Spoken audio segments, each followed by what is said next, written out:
Hello, hello, hello, hello, hello, hello, everyone. Welcome back to the fifth dimension. I know you guys have been, if you guys haven't seen today's stream when it comes to this morning's Nintendo Treehouse, this is really put into perspective of the unknown, the dark future that awaits us and the Nintendo Switch as a console in terms of what games can wait for us within 2020. And to talk about the prospective future and the games that we know and still don't know about when it comes to 2020 and beyond of the Nintendo Switch, I've got a good friend of mine. Everyone, please welcome Stealth40K. How you doing, Stealth? Hey, how you doing? I'm doing great. How about you let the people know a little bit about yourself? I'm doing fine. People will probably know me primarily from Twitter, where I talk about Nintendo, RPG news, and really all manner of video game content that, you know, gets a reaction out of me. Recently joined Twitch a couple months ago and really enjoying that, and I'm streaming again Nintendo games, RPGs. Awesome. So if you guys haven't seen Stealth40K's content both on Twitter and Twitch, I telling you right now, go check out his stuff. And of course, Stealth is a member of the fifth dimension, so that should really give you a peek into what kind of madness ensues everyone who is part of the Twitch team. But let's get right into the noise. And as you guys know, every time when it comes to the fifth dimension, I like to take things loosey-goosey, so don't mind me when I open one of these bad boys up. But let's just tackle the elephant in the room. Stealth, bro, that Nintendo Treehouse this morning, I'm gonna tell you right now, the Paper Mario thing got me hyped because, of course, like, you know, even though it's coming out next week, up until now, we were kind of like left in the dark in terms of like, oh, what else this game offers us except it being another Paper Mario game. And from what we see with the, you know, tilting around the battlefield and whatnot. But thanks to Famitsu and thanks to people like GameXplain that had their hands-on experience with Paper Mario Origami King, we got a little bit more insight, and then we got a lot more insight thanks to the Treehouse. So for that Paper Mario segment, I was pretty hyped. I'm looking forward to Paper Mario. What about you? Yeah, I'm really hyped for Paper Mario, but I wasn't hyped specifically because of that segment, because it was pretty much all areas that we've seen before. What got me really hyped is what you've mentioned are the previews that dropped yesterday, which had a lot of new footage from areas that we haven't actually seen before. That's what got me the most excited. But yeah, I'm really looking forward to that game. I know people are still a little weary of the fact that, oh, there's no experience, you know, you can run through battles, they don't really matter. But in terms of the music, the way the game looks, the humor, I think it's just going to be a fun adventure. Oh, honestly, I feel the same way. But when people say things about, you know, no experience or whatnot, I understand there's no experience. There hasn't been experience in a Paper Mario game since Super Paper Mario. And even then, the Super Paper Mario experience was like, it was like an invisible experience bar or whatnot. But with Origami King, when it comes to an RPG-esque game or a game that has battles, when it does have experience, if it rewards players with things like resources, and that's what, you know, Paper Mario and the Origami King does, because it's going to be the economy of that game is going to be very weird, because, you know, coins obviously act as your currency, but they also act as doing other things in terms of like getting the toads to help you in battle, and other, you know, you had to buy off that stupid, the Diamante Mole. Yeah, from the Monty Mill, you have to buy that thing. So coins are very important as a resource. And another important resource is confetti in order to get from point A to point B, or to find secrets, or otherwise, you know, restore the world that has been torn apart by these origami monstrosities, right? And battles reward you in both. So, you know, when people say, oh, there's no point to battling, I don't know about that, Chief. You know, confetti and coins are very important to what we see with the Origami King. And, you know, a battle that rewards players with resources, I'm all for that. But enough dilly-dallying when it comes to Paper Mario. Stealth. Oh, man. This is a thought that I share with so many people. And you were telling me this before the stream, and we're going to be diving into that. But can I say, Nintendo taking the time to give a segment on what is arguably shovelware was such a ballsy move. And you guys know what I'm talking about. We're talking about Bakugan. Oh man, Bakugan, wait for its newest project that's come to the Switch in November. And this game looks like it's still in like it looks like it's in alpha, honestly. But, you know, Stealth, go off. Let's get it. Yeah, I don't even know where to begin with that. I was pretty shocked that Nintendo decided to not only hype up that announcement, but give it like its own spotlight.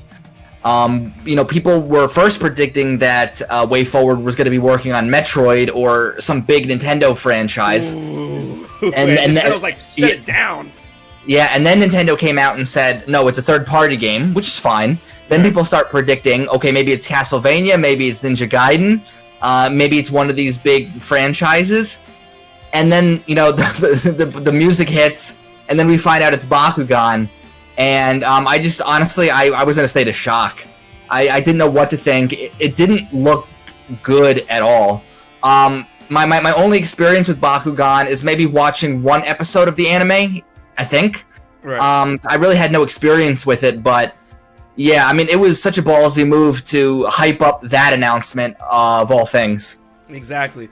And like Stealth, my experience with Bakugan in the past is very minimal. I'm not hating on the franchise or anything like that. Like, my only experience with Bakugan has been the toys, honestly. I saw kids, messing around with the Bakugans, and I'm like, how do you even play this game, bro? And then, like, oh, there's cards and magnets involved. I'm like, okay, man, I'm more of a Beyblade guy. And I'm telling you right now, Stealth, if this was like a Beyblade announcement, I think I'd be looking at it in a different light. I'd be pretty hyped for a Beyblade game.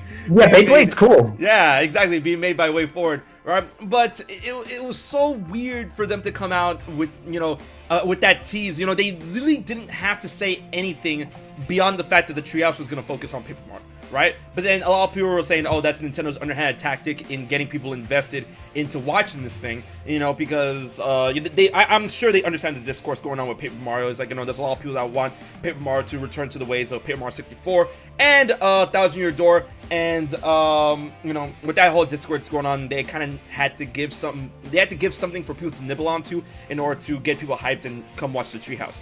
And then in that aspect, for them to hype up something like Bakugan, I felt that was just like, Nintendo, this definitely ain't it. But I want you to bring up what you told me previous to stream, which does make a lot of sense when you look at the whole grand scheme of things, especially considering what's going on with the world and the pandemic. Yeah, I mean, obviously we know that Nintendo was going to do an E3 Direct, and obviously if they were going to do an E3 Direct, they were going to have their 3 days of traditional Treehouse live streaming.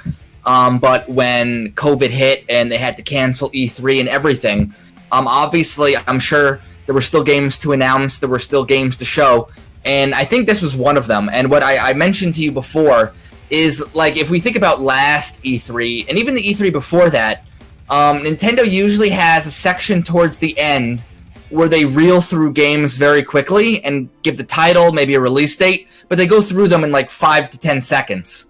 I have a feeling like this was one of those games, and this game was going to get a 30-minute segment during one of the 3 days of Treehouse Live, but, when that Treehouse Live segment is surrounded by everything else that Nintendo showed, all the other big announcements, there wouldn't be nearly as much vitriol as there would be when you do it this way, and you're hyping this up, and it's literally like the one announcement, and everyone's waiting to see what that one announcement is, and then it backfires. Oh man, did it backfire, bro? Honestly, a lot of people were looking at me to be raging or salty or anything like that, but as soon as Nintendo put out the fact that it was gonna be like a third-party, franchise, I curbed my expectations, like, immediately and exponentially.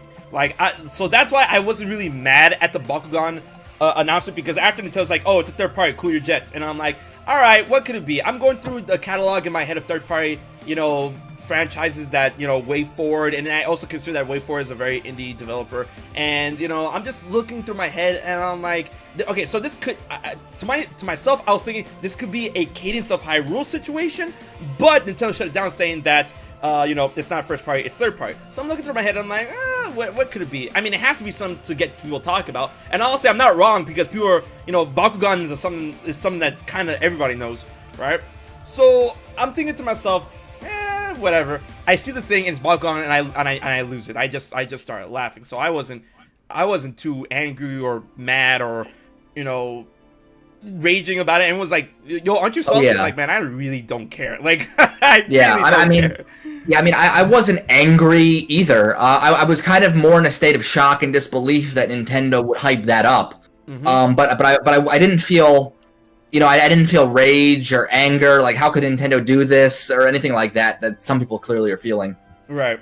And I'm not, and I don't blame him for feeling that, because that tease was a tease, and like shame on you, Nintendo, for doing that. But I mean, at the end of the day, those are the two things that we found out when it comes to the Nintendo treehouse of Paper Mario: The Origami King and Bakugan coming to the Nintendo Switch. Now, shifting gears, we're going straight into the deep dive of the unknown, using the energy that is afforded to us by the fifth dimension.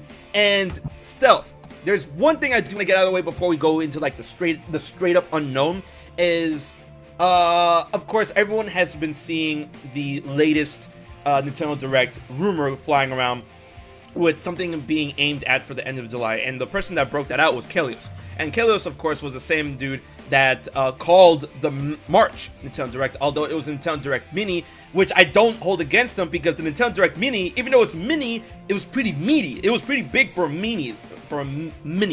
And, a lot of people were like, oh, it's mini because there wasn't anything new. I'm like, yo, this was a great Direct. I actually liked that Direct back in March. But I want to know what you think about, the idea of a Nintendo Direct coming at the end of the month, considering that, possibly they want to get Bakugan out of the way, with this. Yeah, I mean, I don't know if they specifically wanted to get Bakugan out of the way, like it was that important to do so, considering how many other games, other third-party games are much bigger that are coming. Right. But yeah, I mean, I'd love a Nintendo Direct like every 2 weeks, because I just love them. They're just so hype, and you get so much stuff. Is it coming at the end of July? I hope so. But things are so fluid now. Could I see it get delayed until early August? Sure. Oh man. Honestly, that's kind of what I've heard from a few people, that's possible that it could happen. But my feeling with Nintendo Directs is when Nintendo announces them, that's when I get hyped. I really don't get too hyped for these kind of rumors, just because I know how fluid things are, right now. Exactly, and Nintendo only usually announces Directs like 3 days maximum before the fact, right? And that also gets me so bold, because I guess the payoff is a lot more bigger when you take that strategy. It's like, oh, guys, check it out, Nintendo Direct coming in 2 days or 3 days or 1 day, and just time slows down during the wait for a Nintendo Direct, and when it finally happens, it just all hits you at once. And Nintendo obviously understands this strategy and has monetized and weaponized it so well that, of course, every other developer company is trying to go in that same line. We've seen PlayStation, Xbox, all these other developers taking a very similar approach. Inside Xbox, State of Play, the Stadia event. The Stadia, what was it called? It was Stadia Connect. Stadia Connect. Thank you. It even rhymes. Rhymes with Direct. Yeah, so they really try to emulate this hype, because they understand that Nintendo has found a way to take to take the hype and make it roll to the beat of their own drum, right? Which is something I hella respect for Nintendo. And I love Nintendo Directs, because they're the first and biggest ones to do something as grand as this, and it has everyone on their toes waiting for the next Nintendo Direct. Now, of course, that comes with the double-edged sword of, every time Nintendo posts something on Twitter or social media, everyone's like, yo, Direct when? When is the Direct? And honestly, people get annoyed by that, but I don't blame them, because I'm like, Nintendo, this is what you created, alright? So you have to take the good and the bad. This is part of the whole package, baby. And when it comes to Nintendo Direct and the games could possibly come, let's just go off the deep end. All right, I'm gonna throw the ball to you. You just name a game or name a prospective title or franchise you think we could see in the unknown later half segment of 2020. Because beyond Paper Mario, and I'm not counting Bakugan, so no one count that. Beyond Paper Mario, what other Nintendo-centric developed, published game do we have for the rest of 2020, really? Well, we actually do have one game. I swear, if you say Pokemon DLC Part 2, no. I'm not gonna say that. We have Bravely Default 2, which Nintendo is publishing as the first party title. That is. Oh, I keep forgetting that, because Bravely Default obviously is developed by Square. I keep forgetting. Okay. Yeah. But that is going to be one of their that's going to, assuming it's not delayed out of this year. Right. It will be slotted in one of the months, and Nintendo treats it like a first party title, because they publish it in the West. Exactly. So, but that's the one. That's like the singular one game that we know past Paper Mario. Right. So other than that, what would be a title for you to see, like, not to come save 2020, but I mean obviously beyond Bravely Default 2? What's a game or franchise you think would be that is literally sitting in Nintendo's pocket? I've got a couple, but I want to hear your take first. Well, I'm sure my biggest one is one that you have, and I always think about, and I always go back to those 35th anniversary Mario rumors. Oh, yeah, those Mario ports of Mario 64, Galaxy, Sunshine, and of course 3D World Deluxe. I feel like Nintendo is just sitting on that. You know, no one's disproved it, and I just feel like it's real.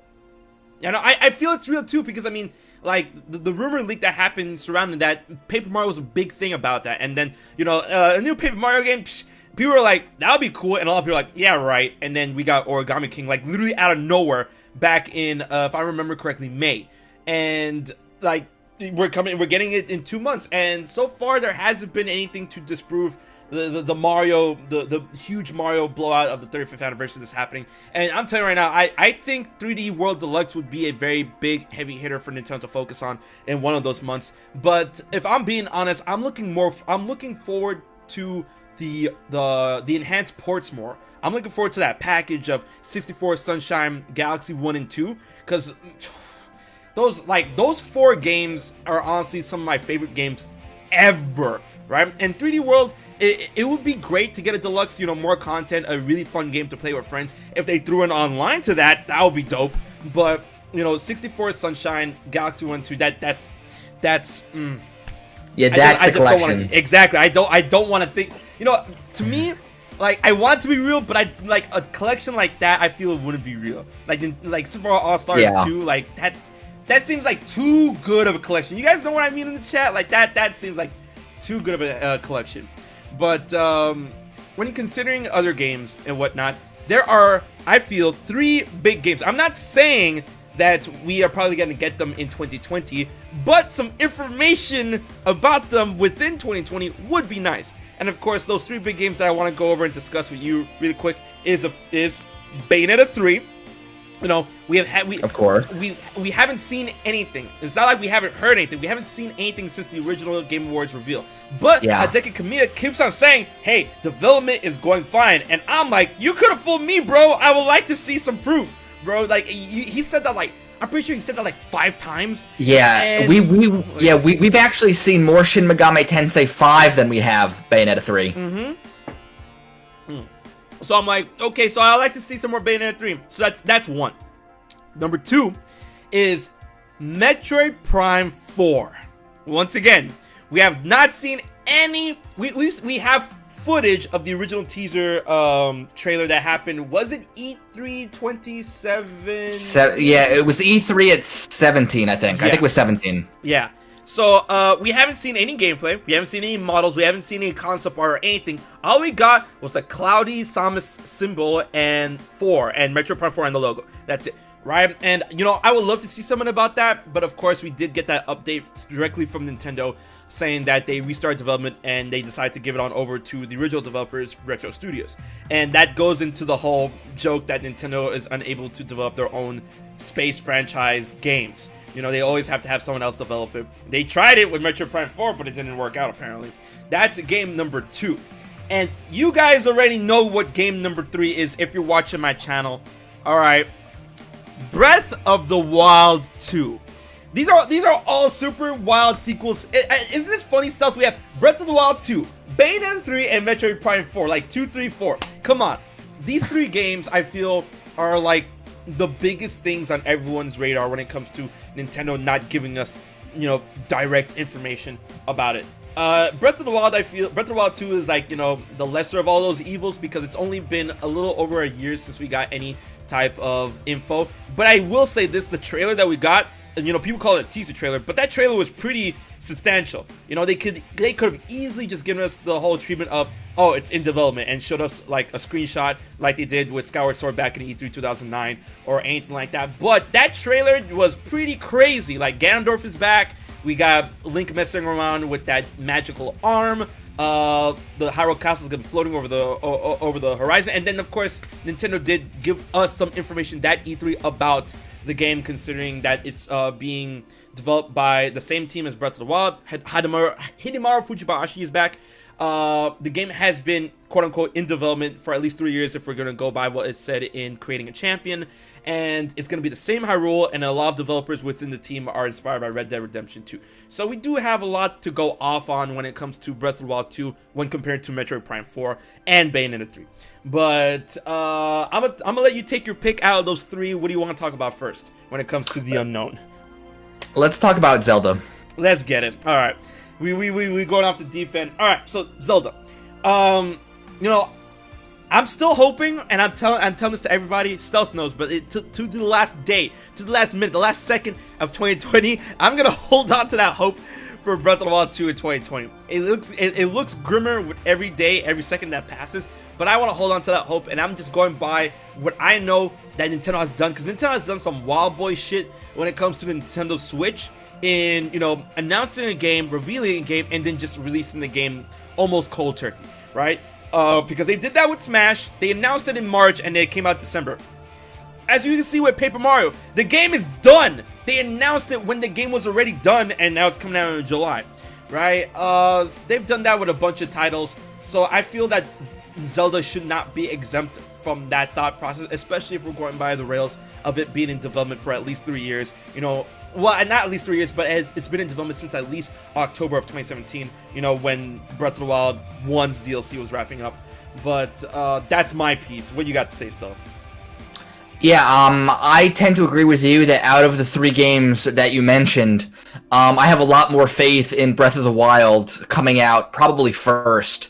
Only because, you know, it's not just the Nintendo Zelda team working on this. Monolith Soft has been ramping up their staff too, and Monolith Soft is actually like at their biggest state right now, and pretty much the biggest external studio that Nintendo has, and who knows how long they've been working on it. And honestly, because of Metroid Prime 4 and what happened, I just can't imagine that they would have even announced Zelda unless it was pretty close to being done. You know, at least halfway done. Right, not like at the beginning stages. It looked pretty complete, like in the thing. Yeah, I mean, so, you know, for a long time, I did have hope that that was going to be a holiday 2020 game. I'm starting to waver a bit. I'm definitely starting to waver a bit. I don't blame you. I don't blame you. But I don't think it's getting past 2021. I don't think it's coming out before the end of the next year for sure. Right. You know, a lot of people, you know, the biggest thing against 2020 is you know, the whole notion that Zelda's 35th anniversary is 2021, right? My whole philosophy around that is that if we're gonna go by what Mario's doing for the 35th anniversary, they're re-releasing games that we already know of. And, you know, Mario's not a very story-centric, story-driven game series. It never has been, never will be, right? And we're getting something we know of, and, you know, story is not really something to put through the door when it comes to Mario.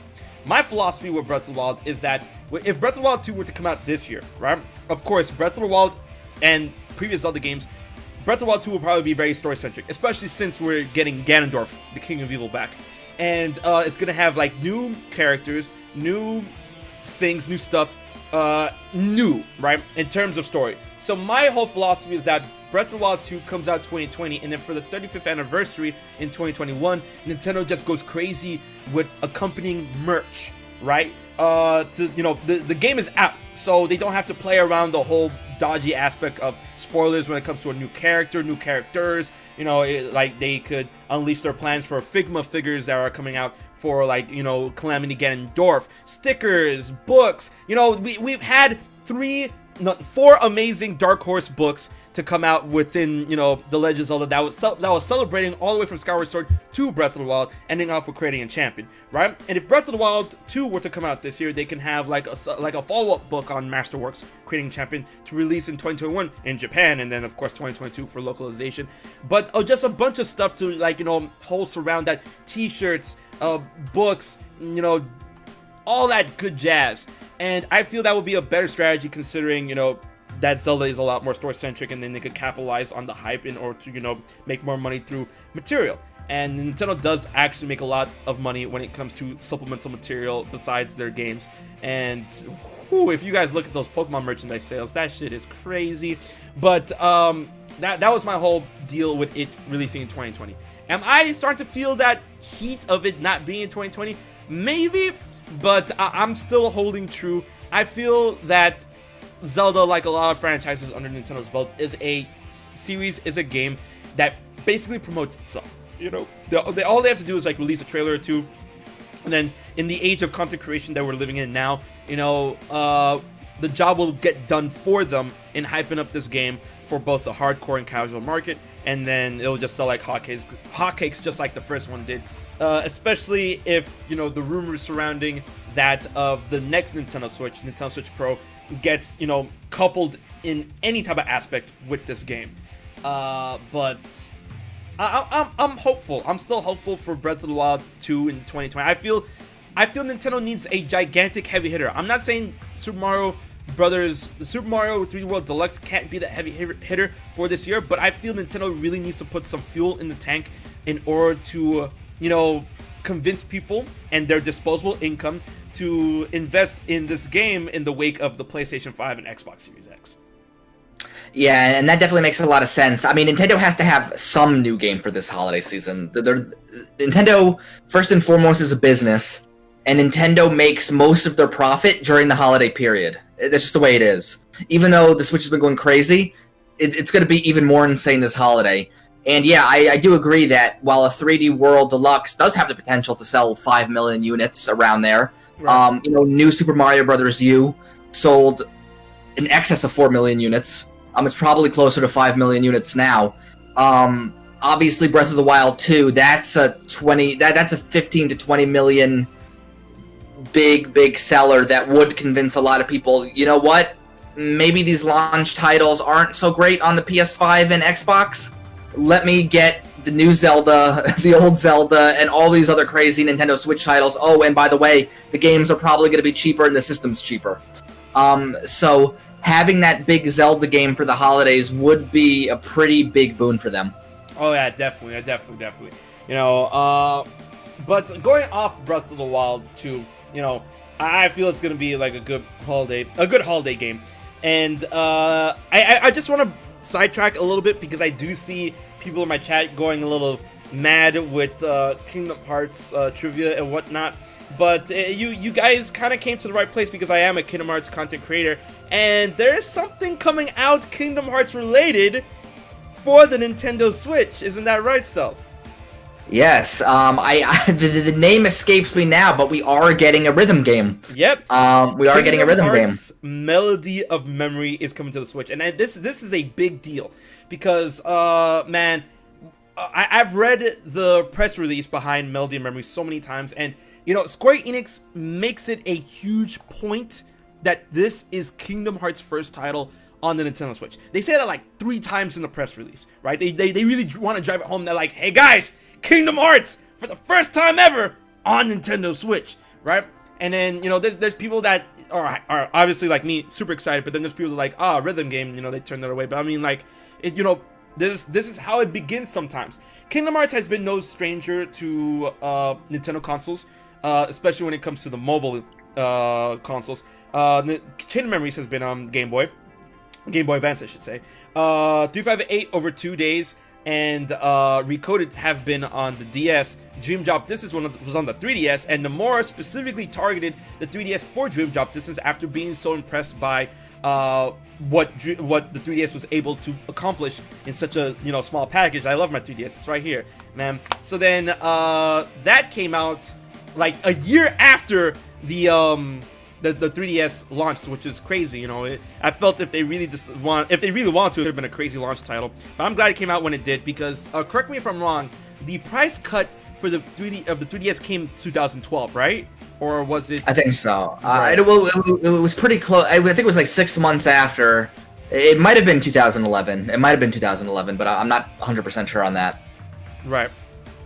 So, I'm gonna go ahead and say this right now. Melody of Memory, I feel, can open the door for so many possibilities in you know, when it comes to Kingdom Hearts being on the Switch. And one of those possibilities is Kingdom Hearts 1.5, 2.5, or I should say, well, yeah, 1.5 and 2.5. I don't want to say 2.8 because of one specific game on 2.8, which obviously you guys know is 0.2, A Fragmentary Passage. Kingdom Hearts 1.5 and 2.5, I feel, can easily, given that they are PS2 games, they can easily run on the Switch.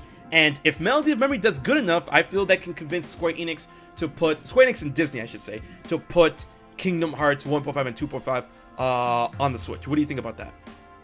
Yeah, I mean, honestly, I don't even think there needs to be a test. Square Enix is putting just about everything they can on the Switch within reason.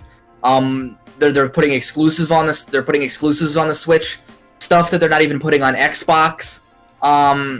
Square is supporting Switch almost as much as they are the PS4. So I feel like that if they're going to put more Kingdom Hearts games on the Switch, which is, in my opinion, a great idea, I don't think it's going to take the sales of this rhythm game to make it happen. I think they're going to do it anyway. Mm-hmm. I really hope so, because, man, I would buy that game again in a heartbeat. All right? Yeah.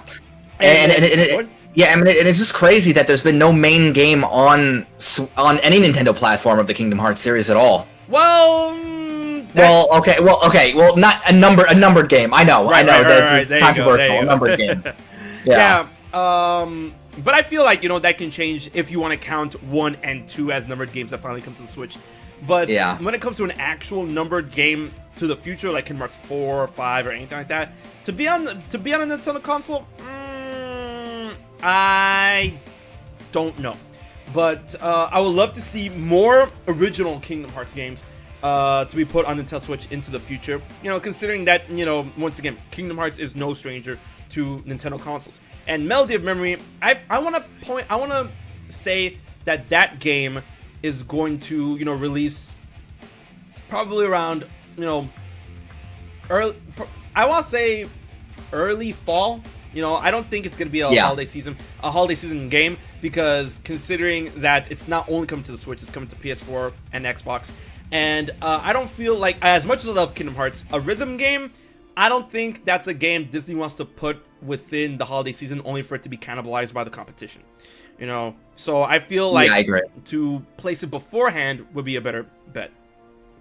Yeah, and we have to look at what Square Enix's other games are. They have Final Fantasy Crystal Chronicles Remastered coming in August, and they have probably their biggest game, which is going to be Bravely Default 2, which I think is going to be a million seller. I mean, probably more than that. I think that's positioned to be maybe their October game, and Kingdom Hearts might be before that.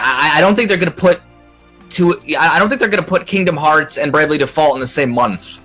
That seems counterproductive. Right. But I definitely agree with you. It's a big game, but it's not like a holiday punch game like a new RPG is like Bravely Default 2. Right. So I believe it's gonna do well, but well enough as a game within that genre could be. But I mean, it is going off the rails. Yeah. Kingdom Hearts has been doing crazy stuff throughout 2020. Of course, it doesn't have much to do with Nintendo Switch, but other than Melody of Memory, you had the Remind DLC and Dark Road. But when it comes back to Nintendo Switch, I'm just really, really, really glad that Kingdom Hearts is finally coming to Me too. the Nintendo consoles. Now, going off of Melody of Memory, let's get back on track to the other two games we were talking about. I want to talk a bit about... I want to save Metroid Prime 4 for last when it comes to those 3D games. So let's talk about Bayonetta 3, alright? Bayonetta 2, when it comes to it being on the Wii U, and of course it finally found its way to Nintendo Switch. Bayonetta 2 or I should say the Bayonetta franchise, was literally saved by Nintendo, right? So I was really happy to see that Bayonetta 3 was going to be on Nintendo Switch. But man, that first and only trailer that we've had was 3 years ago. And I'm like, why show us a trailer like that? Because the trailer, even though it was pretty brief, it was pretty crazy. Why show us a trailer like that so early if, you know, you're not gonna follow up on that at all? And I want to ask you, do you think Astral Chain's development had anything to do with that? Or is just, you know, some sort of weird developmental choice? Yeah, I mean, again, this was before the whole fiasco with Metroid Prime 4, so Nintendo was like, sure, let's announce this game early. Honestly, I'm not even sure that Bayonetta 3 was in development when that Game Awards 2017 trailer happened. So it's just very likely that, you know, in the schedule of development, Astral Chain was just first. Like, that was, but it obviously doesn't have a big name like Bayonetta. So they're going to announce Bayonetta, even though Astral Chain is technically the game that's in development. They also are working with Square Enix on a game. They're working on their own original games. So, you know, and Platinum Games and Platinum Games has a reputation of spreading themselves too thin.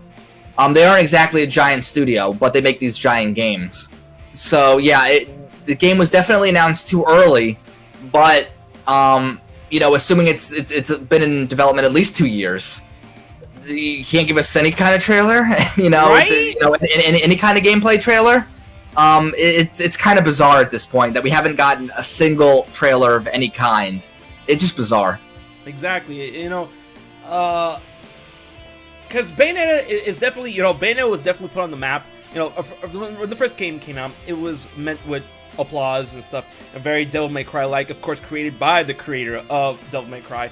And it was a really cool game on PS3 and Xbox 360, and then Nintendo comes to the rescue because no one else wanted to pick up Bayonetta for a sequel, and Nintendo did, and help fund Bayonetta 2, which was on the Wii U.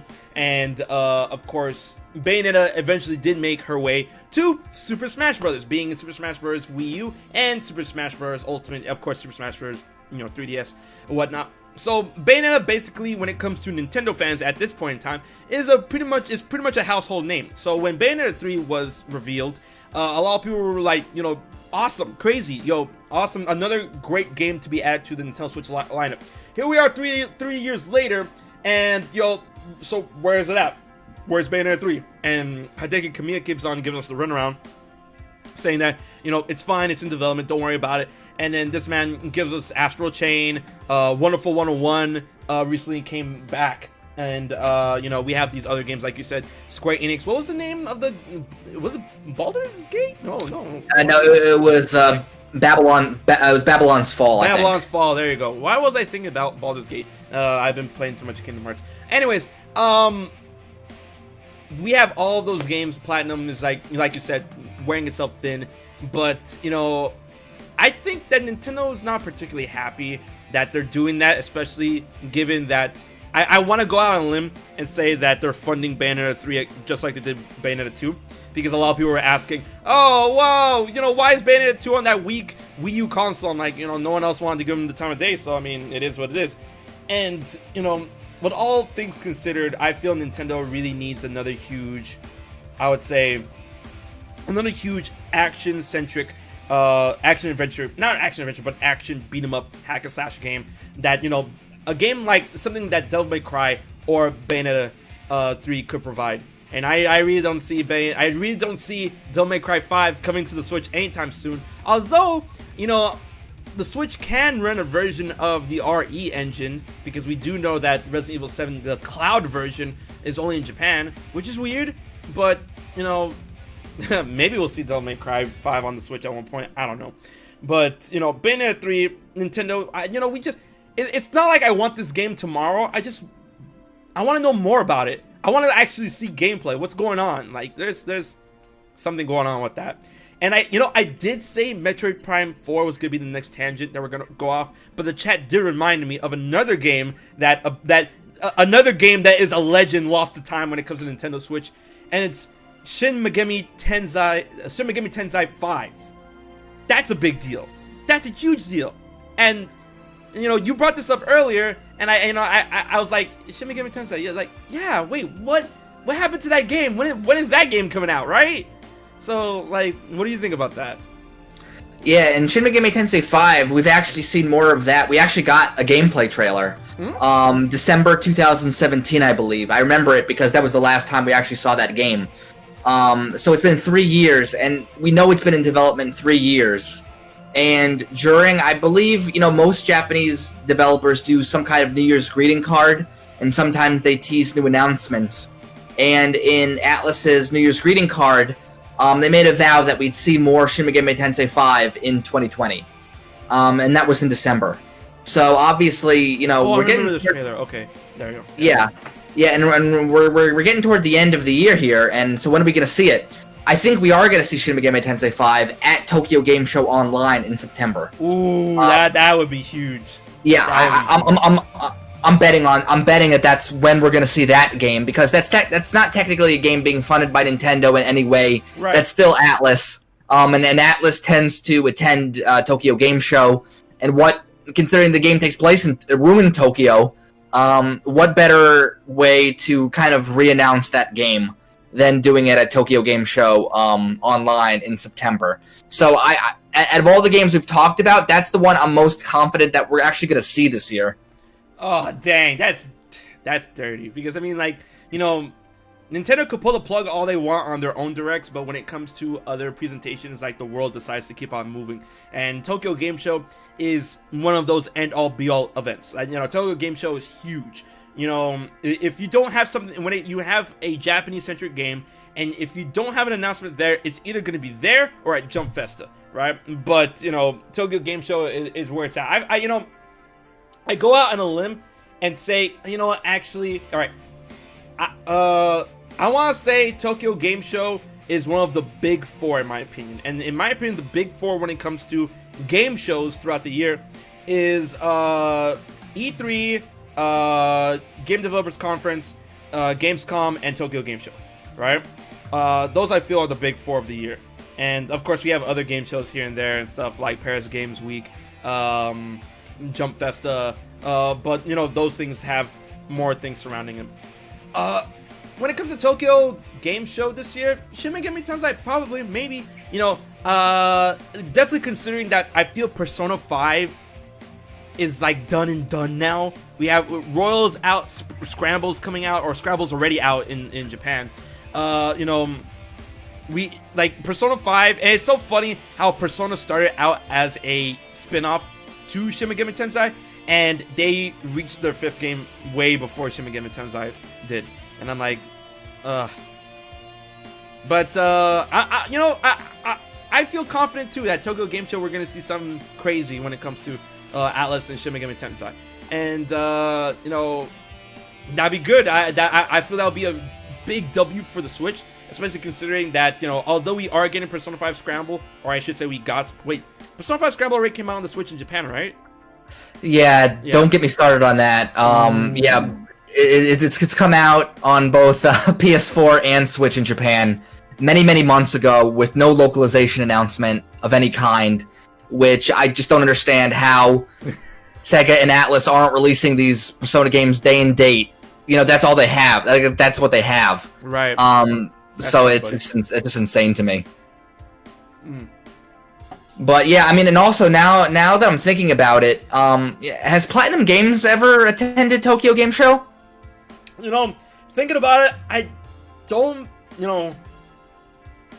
If I'm remembering correctly, I'm not entirely sure because I'm going off the tangent that Platinum Games they work with a lot of developers outside of Japan. That's the thing, right? Yeah. They work with a lot of developers and companies outside of Japan, and I feel that most of their games, if I could be wrong, but I like a gut feeling is telling me that most of their games do better outside of Japan, so they don't really have a reason to be at Tokyo Game Show to announce their stuff to an audience that merely provides a fraction of like their core base. So yeah, and then honestly, I mean, Bayonetta 3 like being at the end of or at the beginning of a Nintendo Direct would probably be bigger. Oh yeah, definitely. Yeah, but for Shin Megami Tensei 5 Tokyo Game Show, I just don't know where else they could do it. And yeah, I mean, and the only reason why I'm saying it's likely is because that they said that they want to show more of the game in 2020. They said that. If we come, to the end of this year and we don't see the game, then I'm never going to believe Atlas again in terms of this game. in terms of this game, right? Just because, yeah, it would be 4 years since we last saw it after announcement, and that's just crazy. Man, it's so funny seeing certain games that get all the praise and all the announcements and all this stuff, and then you see all these other games that are like, I feel equally, if not bigger, they don't get any type of like, they don't get any type of, exposure at these events. And it's not like, oh, but you're just a fan, you don't understand like business and whatnot. I'm like, it's not like it doesn't only look bad for consumers, but investors are also people that get pissed off when games don't get shown or don't get, announced or revealed or more information. I can tell you this right now, Nintendo's and Platinum's investors must be up their asses right now. It's like, yo, what is up with Bayonetta 3? And, they're probably just giving the runaround and stuff because, when the companies do good, their investors make money, and the investors put money into these companies to make money back. And, they put money in to, like, see them do their work. And it's like, yo, what up? My cousin is calling me. Okay. Wait. Yeah. Go ahead. Yeah, go ahead. Yeah, and the thing is, you're right. I'm pretty sure that Nintendo is paying for Bayonetta 3. Just like with Astral Chain, Platinum was asked, do you have any control over the IP? And it's like, no, Nintendo owns Astral Chain. Like, that's basically their first party game. And I think that's the same case with Bayonetta 3, that Nintendo is paying for it, but they're also being a partner as well in the development. And yeah, I'm sure there's probably some frustration on both sides about what is going on with the game. I mean, and the thing that's most frustrating is they're not even saying that there's any kind of problem. They're saying, oh, everything is smooth, the game's progressing great, the game is going to be very innovative. We haven't heard anything about any kind of problem with the game at all, yet we haven't seen anything about it. And I think that's the frustrating part. It is. It really is, man. But then let's talk about another game that is one of these like big. I first said 3, but now it's 4 unknown games, like games within the darkness of Nintendo Switch. And of course, I'm rounding this off in order to get off into the next tangent. Is Metroid Prime 4. Now, let me tell you guys a story about the Metroid Prime games.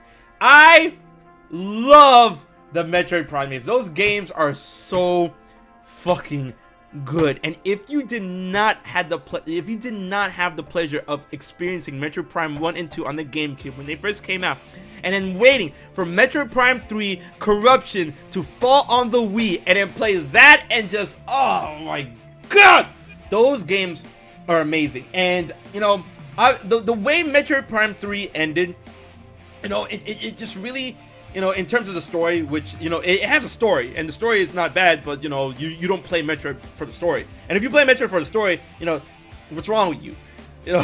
But the way the story ended in Metroid Prime 3 is just, how is it going to come back? The big TLDR of it, if you don't play the Metroid Prime games, is that Metroid Prime, for the biggest part, focused a lot on Phazon as a focal point, right?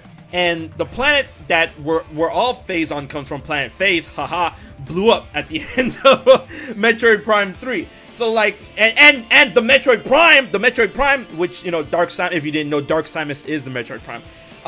She got deaded at the end of Metroid Prime 3 as well. So I mean, like, those are the two main focal points of Metroid Prime, the Metroid Prime and Phazon. With those two gone, how's Metroid Prime gonna come back? So I wasn't really asking for a Prime 4, and I'm like, yo, it'll be neat, but I don't think it's gonna happen. And then when it happened, I'm like, bro, let's fucking go! And I'm like, but wait, how are they gonna continue the story? And then like the gears start turning. I'm like, yo, wait a minute, the Federation are full of assholes, and they experimented on Phazon, and they're the ones who supplied you with that Phazon suit after Samus got hit with that Phazon blast that affected her heart, and yada yada yada. So these fuckers could probably be the ones to try and make artificial Phazon, and then that could lead to some fucky shit, and that's how Metroid Prime comes back with Metroid Prime 4. Because you can't have Metroid Prime without Phazon, and that's what. And knowing the Federation the Federation are full of fuckheads. Play other M and Federation Force, right? And I'm like, let's go! And Stealth, here we are 3 years later. Let's go where, right? Shit. Yeah. Right. That's my piece. Yeah, I mean, and honestly, we have there were rumors that Namco Singapore were the ones developing Metroid Prime 4. Yeah. It didn't work out for whatever reason, and Nintendo felt the need. It didn't work out to such an extent that Nintendo felt the need to restart the entire project. And that was a couple of years ago now.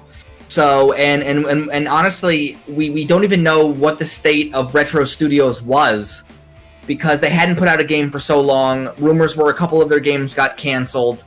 Now they've been hiring some pretty big names in the industry, people who have worked on Call of Duty, who have worked at Ubisoft, who have worked at all these studios. But how much work has actually been done on Metroid Prime 4? Is it even in a state where we could get a trailer? That I'm not even sure about. It just seems like that's going to be like a game that comes out like the last year of Switch's life, maybe 3 years from now. That game, I don't even think is close.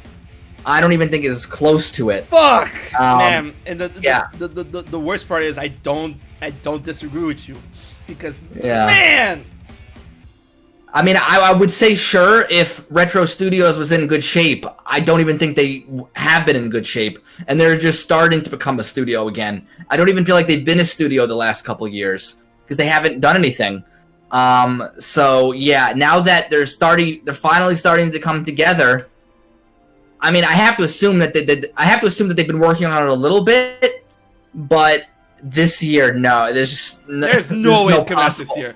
Man, no, there's no possible way. I see people be like, "Yo, Metroid Prime 4 2020." I'm like, I don't mean to laugh because I'm not laughing at you. I'm trying to laugh to feel better. My laughter is trying to make me get rid of the sadness out of reading that statement. I'm like, yo, that's cute. But man, but here's the thing about Metroid Prime 4 and the Metroid Prime series and the Nintendo Switch. I mean, a great way to get us to forget about it for a little bit is release the Metroid Prime games on the Switch. We have a trilogy already. A trilogy already exists on the Wii. You know, we got Joy-Cons for the Switch. Bring the trilogy to the Switch. There's a lot of people, and I see it in the chat, there's a lot of people that have not played the Metroid Prime games to prime them up, haha, for Metroid Prime 4 and to get people off your backs about, hey man, when's the next info? When's the game? When's the game coming out? All that stuff. Release Prime Trilogy on the Switch. Nintendo. Dude. Yeah, I completely agree. And there have been rumors for years that Nintendo has actually had Metroid Prime Switch ready to trilogy ready to go, and it was going to launch before Prime 4. But when Prime 4 got delayed, they kind of are holding on to it. Man, you know how pissed I would be if they were holding that game in their back pocket like that? I'd be. Yeah, I mean, and that's what all the rumors say, and that's what all the rumors say. That's exactly what's happening. You know, yeah, it would just be the smart thing to do to release it now. Obviously, you know, you pretty it up, maybe add a little bit of extra content, and people will eat that up in a second. Because honestly, I don't think most people have played all three games. I don't. I think most people played the first game, even less played the second game, and then even less than that played the third game, which is usually how trilogies go. Usually you get like the most sales, you know, with the first game. At least that's been my experience looking at these things. So I definitely think re-releasing the game now would have a benefit, and yeah, I would be annoyed too if they were holding it. Man, question: have you played all three games? I have not. I have not played all three games. And which games have you played? We're gonna have a confession right now. You might kick me off. You might kick me off of the podcast or the show. The only game in the series that I've played is Super Metroid. That is the only game in the series I've played. Not because I hate there's just things came in the way. There's always another game that. It's fine. Yeah. There's always another game, but I've only played Super Metroid, and so that trilogy would directly appeal to me. Super Metroid is a great game, so. Yeah, it would directly appeal to me. I would play through all three games. Alright. Nintendo, save this man's life. bring us Prime Trilogy on the Switch. Yo, Stealth, I'm telling you, those games are magic, bro. And also, play Samus Returns, the remake on the 3DS. That game is godlike. Holy shit. Yeah, I mean, and honestly, I followed the series. Like, I've read all the reviews. Like, I know how good these games are. It's just, there was always another game out that it's in my eternal backlog, basically. Right. But if they re-release the trilogy on Switch and add some content, make it look prettier, I would certainly play it again. You know, honestly, when you say something like that, personally, I don't need them to do that. All I need them is to just, clean it up in order to run it smoothly in HD, and that's it. Because Metroid Prime 1, 2, and 3, they're beefy games. So I am in no rush to get extra content on those games at all. They're beefy games. So. Yeah, I'm just thinking, like, if they made it like if they made it like Metroid Prime Trilogy Deluxe, then that would come with just based on the deluxe game. That'd be great. It would come with extra content. If they just ported it to like the eShop or something, then yeah, you're right. It wouldn't have anything. But yeah, I mean, I'm definitely looking forward. It's funny because Nintendo said, we want to have a big Metroid presence on the Switch, and we're already this deep in, and the only Metroid presence on the Switch is Super Metroid, which you get as part of the SNES package. That's it. That's it. There's just no Metroid on Switch at all, and yeah, I think that's a problem.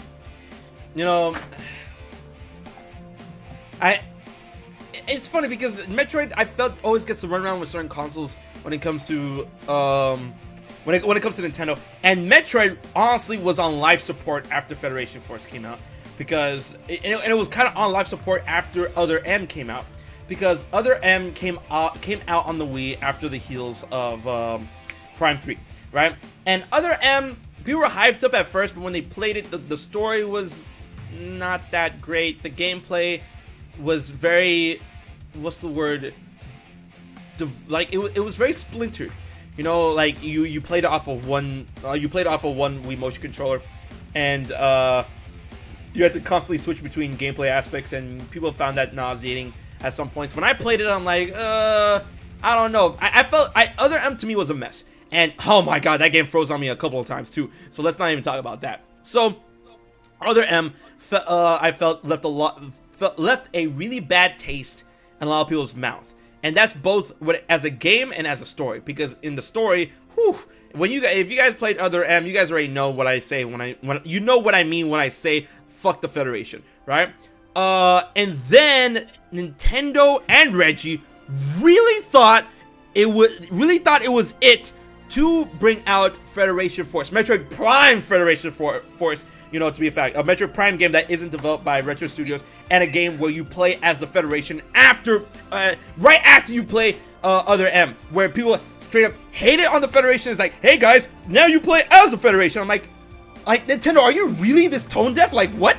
So, and Reggie really thought it's like, oh man, try before you buy. I'm pretty sure the sales will speak for themselves, and we're confident in this game. He gave he knew that people were hating on Federation Force. That trailer got a lot of dislikes, and he thought it was it.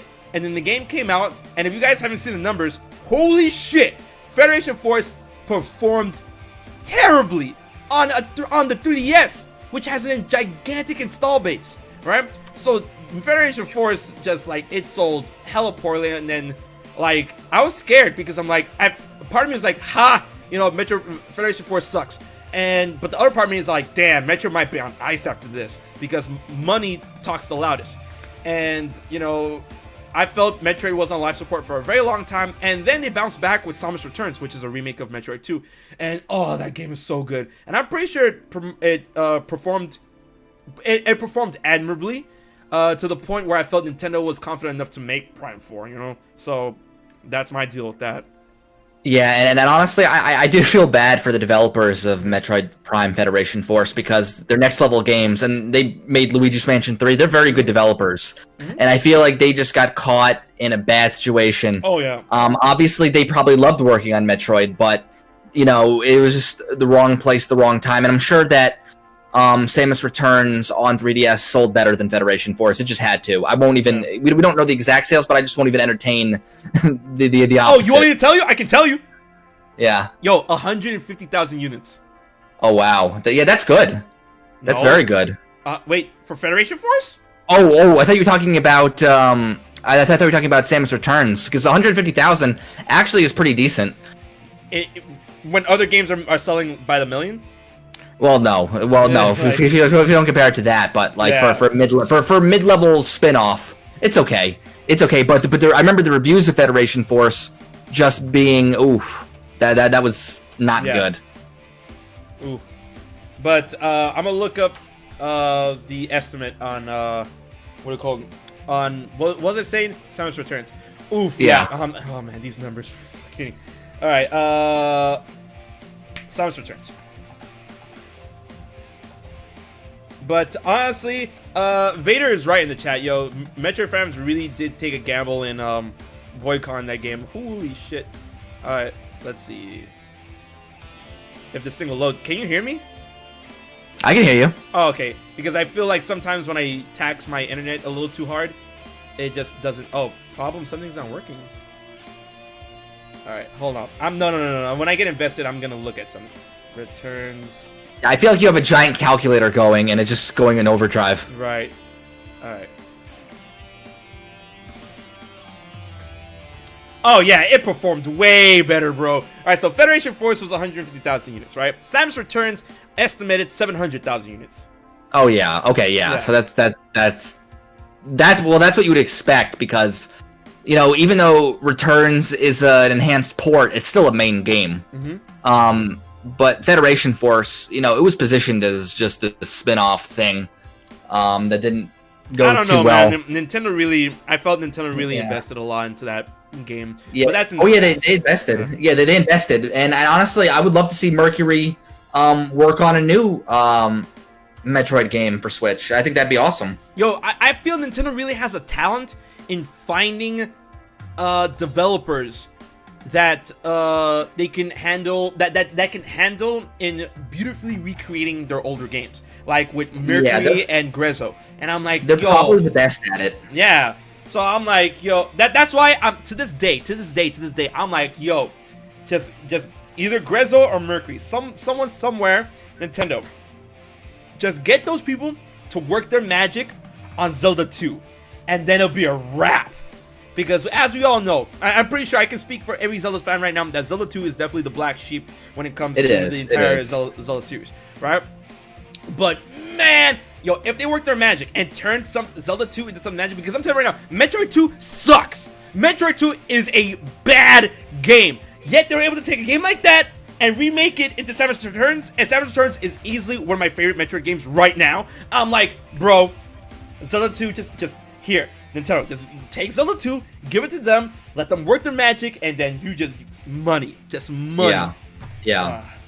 I mean, if you think about it, not only does Nintendo work with Mercury Steam, I think they're Mercury Steam. Yeah. You know, they work with Grezzo, they work with Koei Tecmo on their properties, they work with Namco on their properties. So Nintendo has these like channels where they can give their IP to different studios and work with them. Yeah, and it's funny because you said that you wanted Zelda 2 remade. My big dream was having Super Mario Land 2 on the Game Boy. The first appearance of Wario, you know, remade into a really good platformer. I always wanted that on 3DS. It never happened, but that's kind of my Grezzo dream. Right. And, you know. Man, that sounds really good. You know. Yeah. But I feel Nintendo always, I don't want to say backseat, but they're always very lax in, you know, getting things like this done, right? Yeah. And it really annoys me because I feel that they're sitting on so much magic right now that they could be doing a lot. But I mean, of course, they're not Sega right now, where Sega has all these amazing IPs. Sega and Konami, they're not them. Where Sega and Konami have all these amazing IPs, and they're not doing anything with them. Like, they're not doing anything with them, man. But like Nintendo, they're doing stuff with their IPs. And then, like I say before in many streams, and I'm telling this to the Stealth right now, you guys need to understand, Nintendo, like all these other companies, they're business. They're not your friends. So when it comes to like certain franchises and stuff, money talks the loudest. So when you're asking for a new F-Zero game, or you're asking for a new Star Fox game, or you're asking for a new game from here or there or stuff like that, yo, money talks the loudest. Why is there another? Yeah. Why isn't there another F-Zero game? Because they didn't sell. They didn't sell. The last F-Zero game to come out was exclusive to Japan because GP Legends before that didn't sell well. F-Zero GX was such a good game, and it did not meet sales expectations. All right.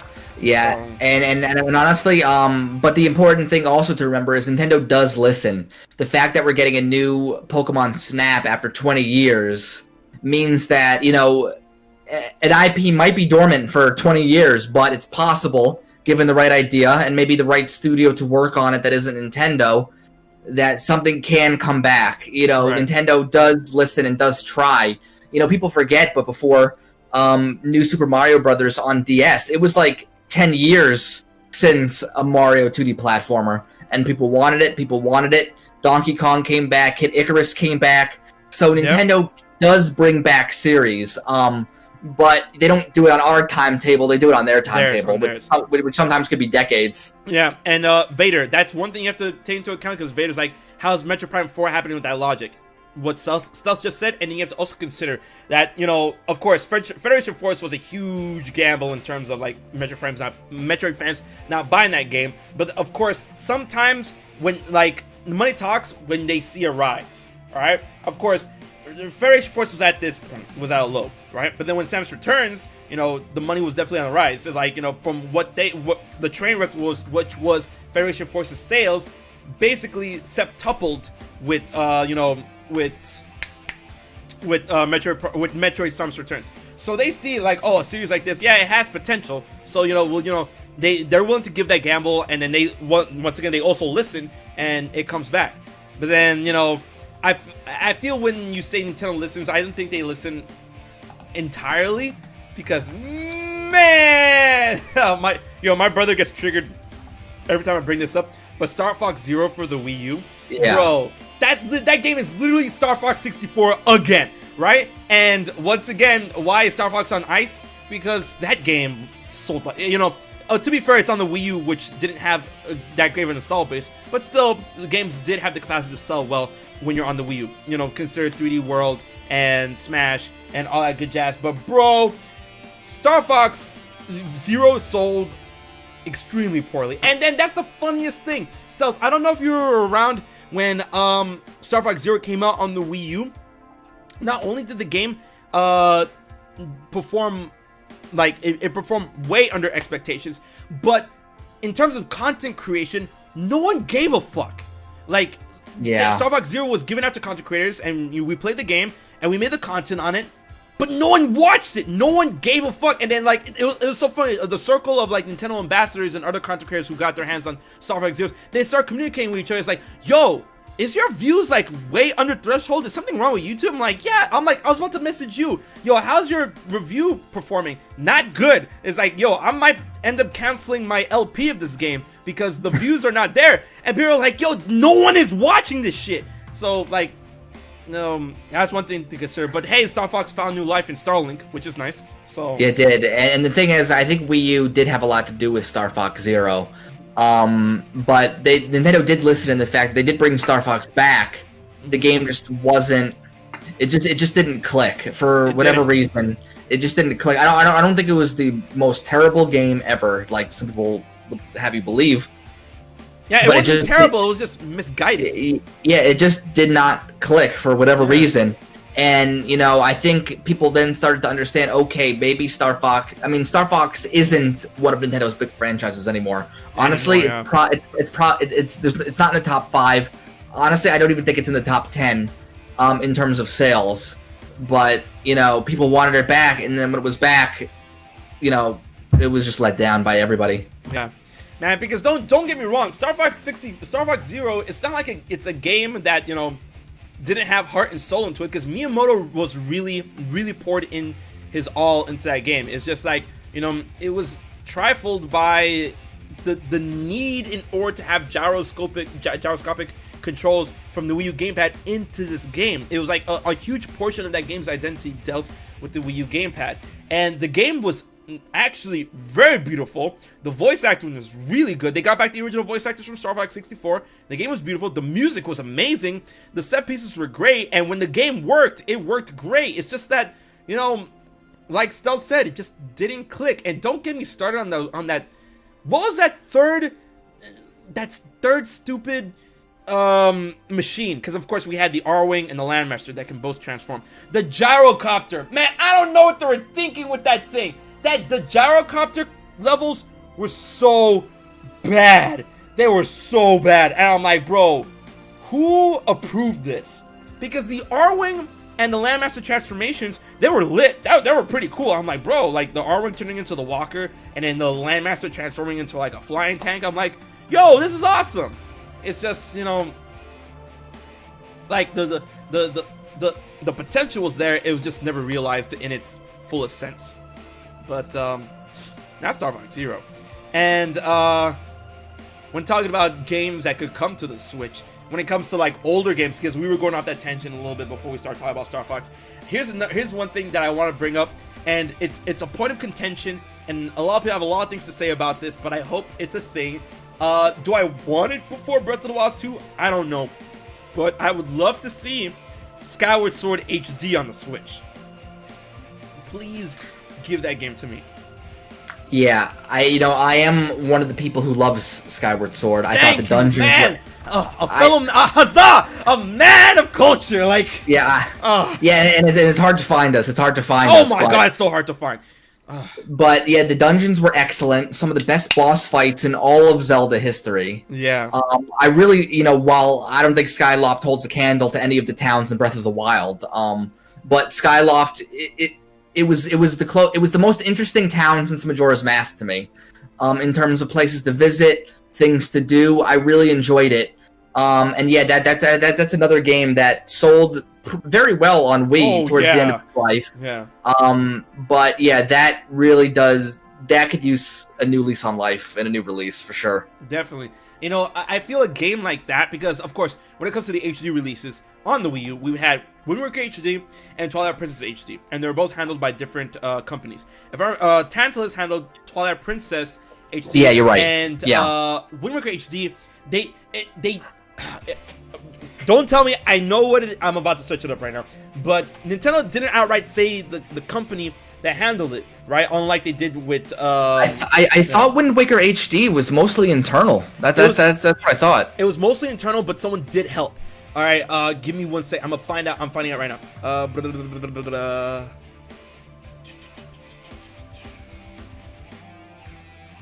All right, so yeah, a couple of companies did help. It was mostly internal, but a couple of companies did help Wind Waker HD. Give me 1 second. It was this big company that I remember. Yo, bro, I'm like going in. Well, we know it wasn't Sony. We know it wasn't Sony. We know it wasn't Microsoft. So let's narrow down some of the companies. All right.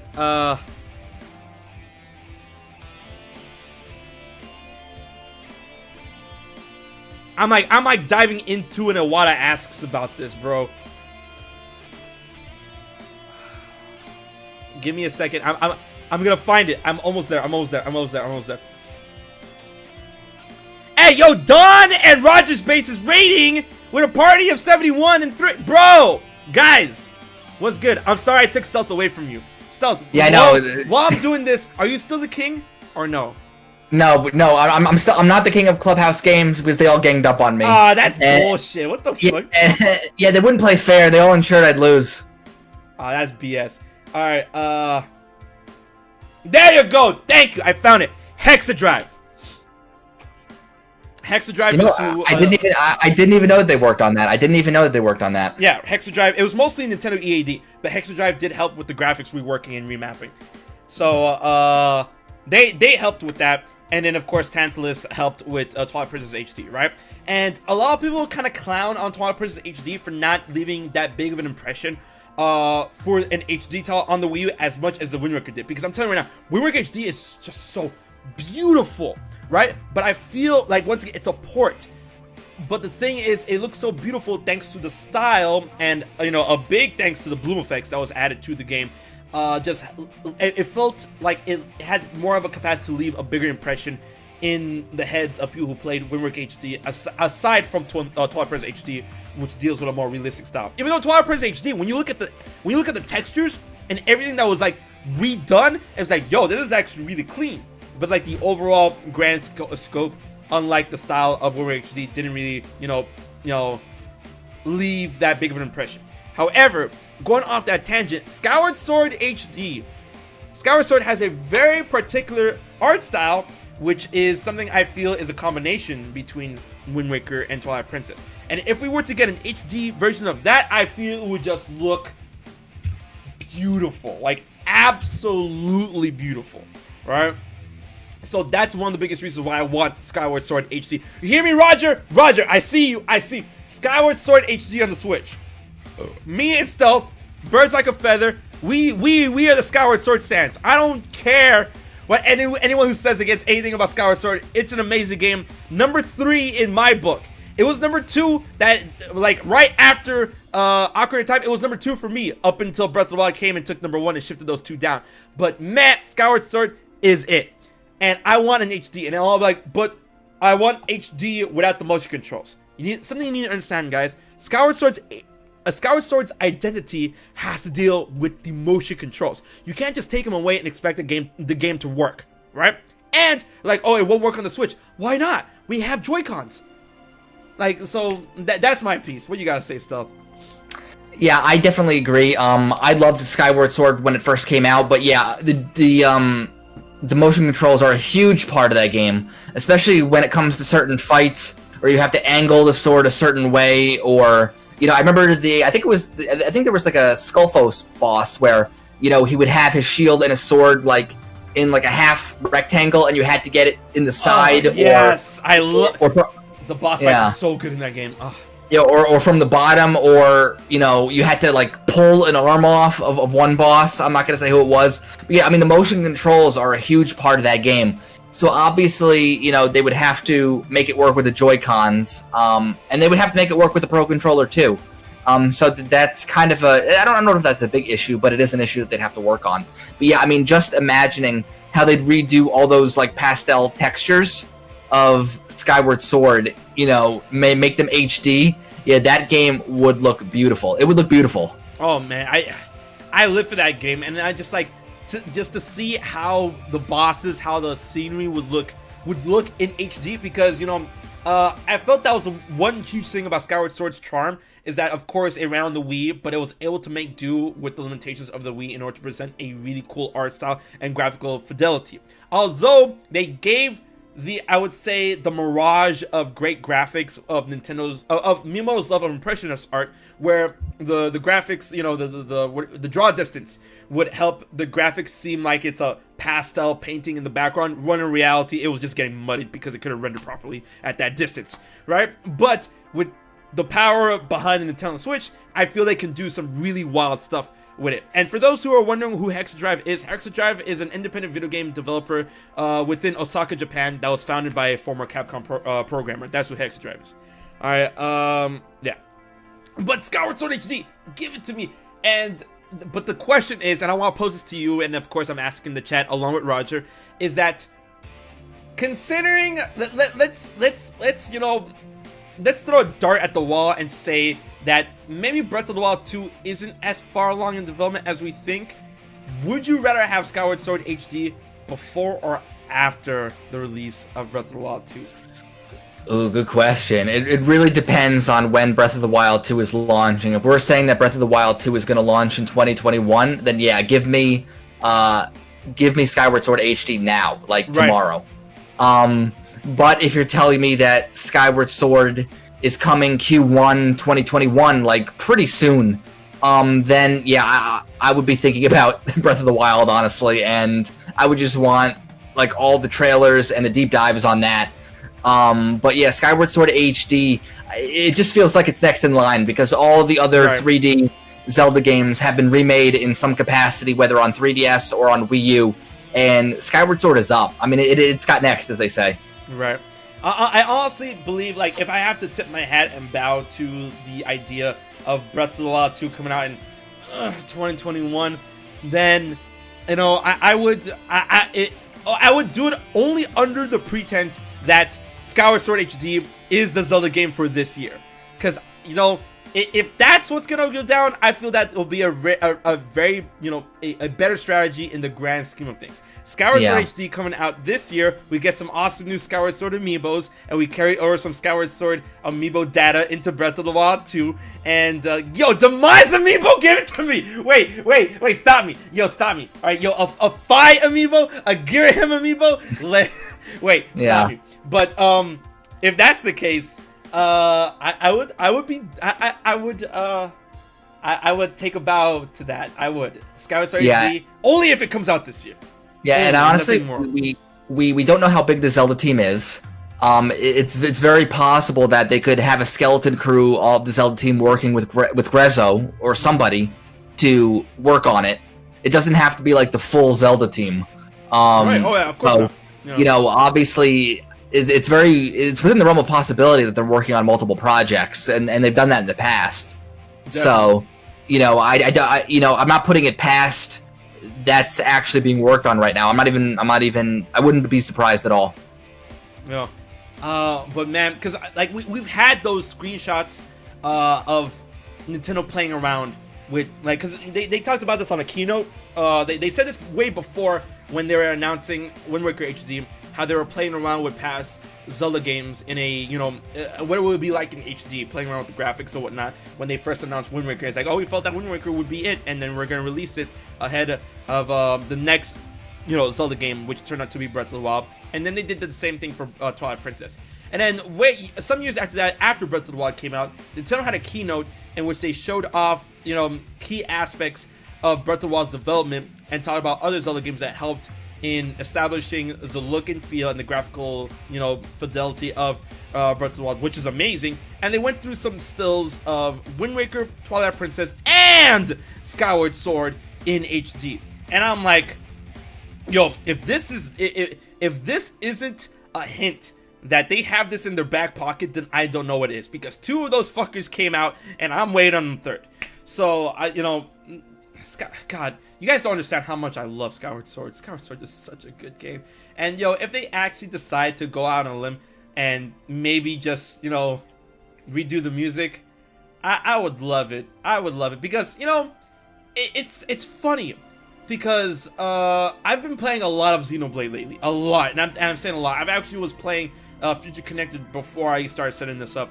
And, man, honestly, as much as I love Twilight Princess, Xenoblade Chronicles Definitive Edition is how I wanted Twilight Princess to look, right? Twilight Princess HD look. And bro, if a Zelda game ever got the treatment that Xenoblade Chronicles Definitive Edition got, bro, that for me that would be it. That would be amazing.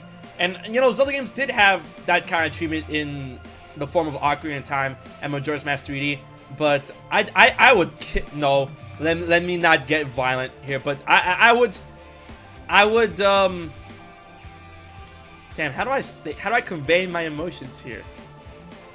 You know, I would I don't know what I would do for a Twilight Princess game. You would give away your entire Kingdom Hearts collection. Hell no. Hell no. No, don't put words in my mouth. That's funny though. But you know, I would bro, if we ever got a Twilight Princess game in the not the style, but in the work revamp regard that Definitive Edition got, if Twilight Princess got the treatment that Definitive Edition Xenoblade Chronicles got, I would cry tears of joy. I would cry, yeah, like I would just. It would be amazing. It would be amazing because there aren't many enhanced ports like Xenoblade Chronicles Definitive Edition, which that shit was. Ooh, I just finished the main game in Future Connected last week, and it's a top 5 week. It's a top 5 Switch game for me. It's that good. I haven't finished Future Connected yet. I feel like I'm almost done, so don't spoil it for me. But right now, it is easily sitting in top 5. easily sit in top 5. I mean, and were you surprised? And then now we're getting off on a real tangent. But were you surprised how much content was how much content is in Future Connected in terms of how many? It feels like just the extension of the main game. You know, I'm gonna say I wasn't surprised because I was going off what I experienced with Torna in Xenoblade Chronicles 2. Now that shit is crazy big. It's basically its own game, right? And it acts as a DLC to Xenoblade Chronicles 2. But it's so big that Nintendo and Monolith actually sell it as its own game. But I feel like it wasn't, you know, it wasn't always, what's the word? It wasn't always envisioned to be that big because, of course, it was part of the Season Pass. If you bought the Season Pass, you get it, right? And then they're like, yo, we could sell this at a $30 game, and they do. And you can get it from the Season Pass if you bought the Season Pass for $40, which does Wave 1 and Wave 2, and Wave 2 was Torna the Golden Country. And that, bro, that shit is huge. So, I was going by that for Future Connected, and I wasn't disappointed. So, yeah. Have you played Xenoblade 2? Well, you know me. You may be forgetting my tweets. I talk about Xenoblade 2 and my love for it. I wax poetic about that game, how much I love it. Good. It's probably it's my favorite RPG on Switch. It just is. I love that game. The exploration, the way it looks, the music, everything just clicks for me. For that game, and yeah, if Skyward Sword HD just got half of that love in terms of the updated visuals and giving the, and you know, maybe remixing some of the music tracks, oh, I would be so happy. Oh, that would be great. You know what's another game? I just remember this because I saw the chat. You know what's another game that we do know is coming in 2020? What the return of one of my favorite series, one of my favorite characters. Yo, let's get it. No More Heroes 3. I can't believe I deserve to, like, I slap myself for forgetting the fact that No More Heroes 3 is coming out this year. That game I cannot wait for. And Suda51 is an asshole for blocking the footage during the New Games Plus Expo. And you know what? I'm not mad because he's known to do that. Suda, I see you. He's the only one who could get away with that. The only one. Right. Nobody else. And yeah, I tweeted about that too. I was like, get your head out of the effing screen. I don't even want to see you right now. Just get out of the way and let me watch this game. Like, give it to me. But from what we could see on, like, the outline, you know, like, we could kind of see some of it, you know, just not the middle of it. It looks pretty done to me. Yeah, yeah, I'm ready. Yeah, it looks pretty done, and I think the reason why we both didn't talk about it is because it's not being published by Nintendo. You know, we were just talking about pure Nintendo published games. This is published by Grasshopper. Yeah. So, but yeah, that is a big game. That's... Wait. It's published by. I thought it was published by Marvelous. Is Grasshopper developing it? Yeah, okay. So I got confused. Developing it, Marvelous. But it's not Nintendo. Right. Yeah, it's just not Nintendo. I feel Nintendo's funding it though. You know? Are they funding it? I don't even know about that. Well, maybe they are, because we all thought that they were funding the eShop game. Yeah. Yeah. And then it came out on PS4. You know, so I'm sure there's going to be like a year exclusivity deal. I'm sure there is going to be, and then it'll come on PS4. It's not going to come on Xbox, but it'll come on PS4 after like a year or a year and a half. I believe that, but I feel like, you know, that's the thing. Suda51 with his whole deal, like, Suda51 has a really strong relationship with Nintendo, so I feel like it doesn't need, like, he already has Nintendo's number, so Nintendo doesn't really need to publish his games. And, like, the fact that Suda51 was front and center, yo, he was there at the Nintendo Switch presentation, which is crazy. And it's like, yo, Travis is back. I'm like, he caused havoc during that presentation. He went off script and messed up. And then, yo, the poor translator. I feel so bad for him. Translator, yeah. Yeah. But Nintendo loves him anyway. Dude, when I saw him come out on stage with a No More Heroes shirt, and I saw the new Travis art that was drawn by the Fire Emblem artist, I ascended. I was like, you guys don't understand how much I love No More Heroes. I ascended. I'm like, oh. And then when I interviewed him at PAX, I'm like, yo, can I say I'm so excited for Travis Strikes Again? And yo, No More Heroes 3, and he's all like, you know, he's like, stay tuned, right? And I'm like, so, bro, talk to me, because obviously he has translator there, and he loves interviews. I'm like, yo, talk to me. Travis for Smash, and he's like, yo, I'm trying. He's like, I made this comparison. Like, how well are you in with when it comes to Marvel movies or like movies in general? I'm pretty well versed with the Marvel movies. All right, cool. So you know the whole relationship between Hugh Jackman and Ryan Reynolds when it comes to Wolverine and Deadpool, right? Yeah. So I made a relationship, dude. Yeah. So I made that whole comparison of like, yo, this is the same shit between Suda51 and Sakurai, where Suda51 is just literally down Sakurai's throat. It's like, yo, Travis and Smash, when, bro? Like, when? Like, and he constantly on every interview that he's on, where Travis or Smash is brought up, he says, yo, like, let Nintendo know that you want him. I'm trying my best. Let Nintendo know that you want him. And I'm like, bro, I'm trying too. So it's like Suda51 with Sakurai is the same shit with like Ryan Reynolds trying to get a movie done with Hugh Jackman's Wolverine. The same shit.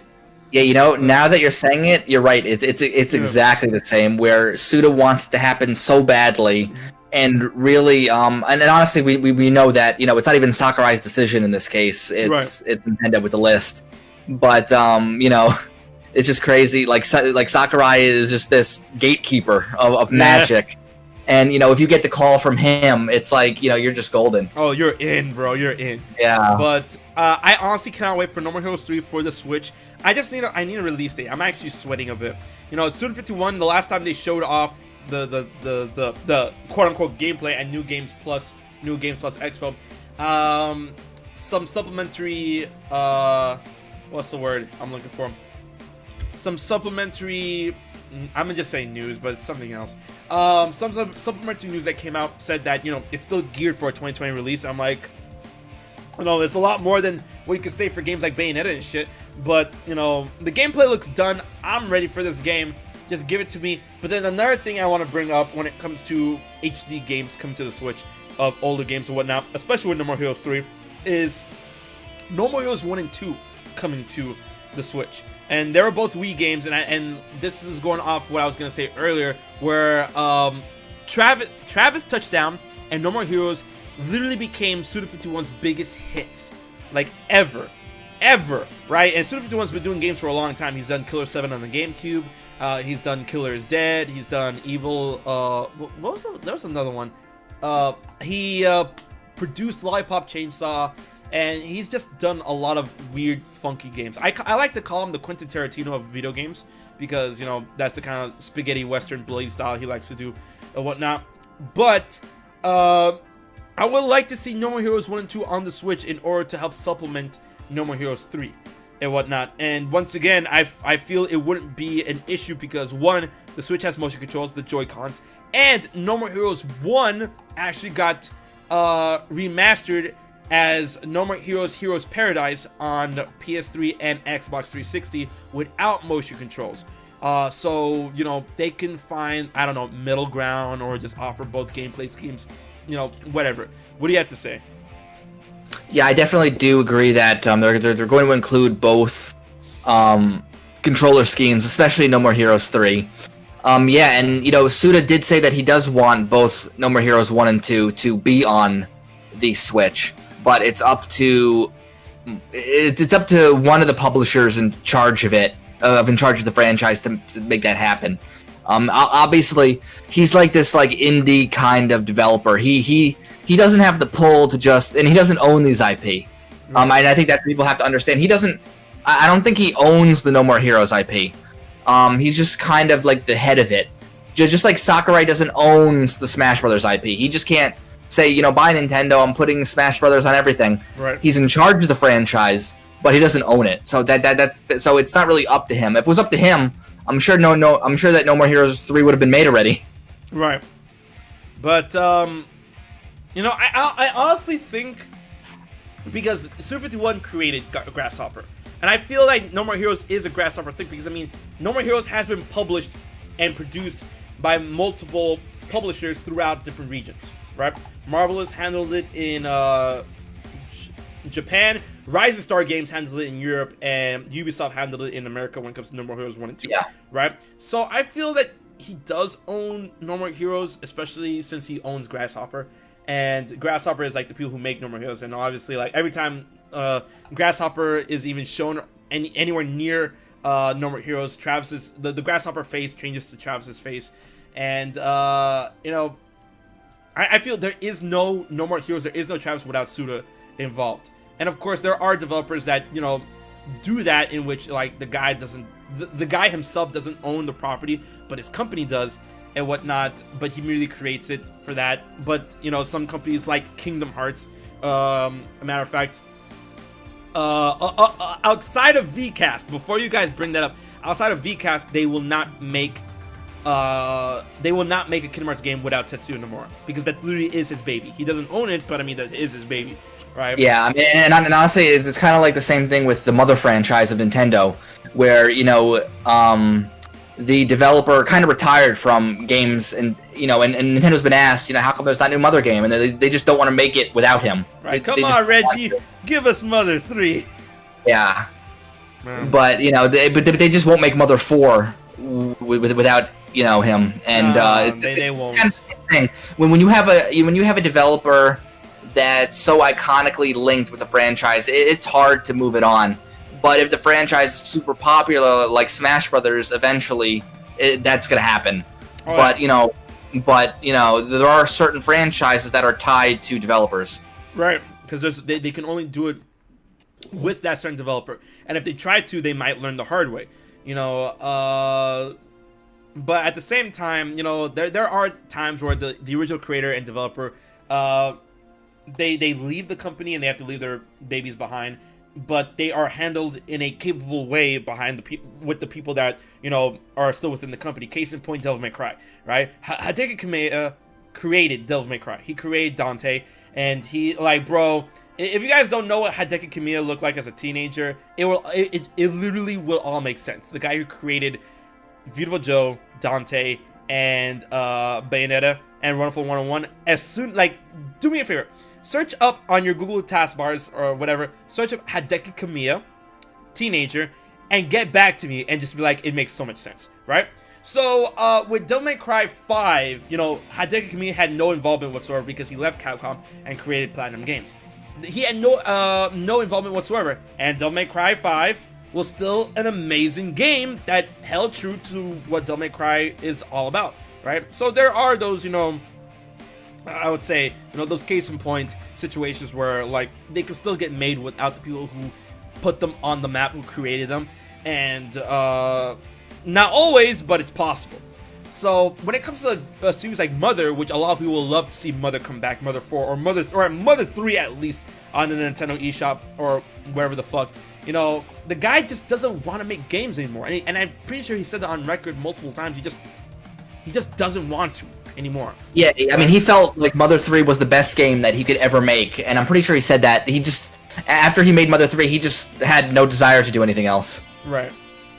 And it's true. He hasn't. I mean, he's doing a Mother 3 project right now, but in terms of an actual new game in development, I mean, he hasn't had any desire in making anything for like 15 years now.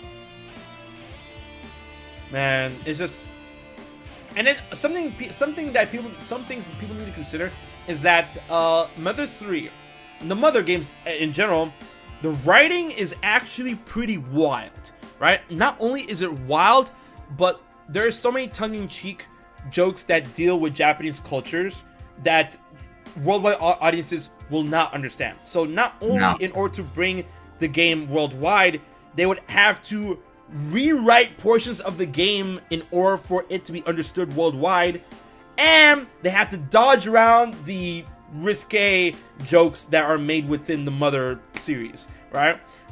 It was done with Earthbound, you know, to the best of their degree, but with Mother 3, I'm just like, bro, like, bro, this is wild, you know.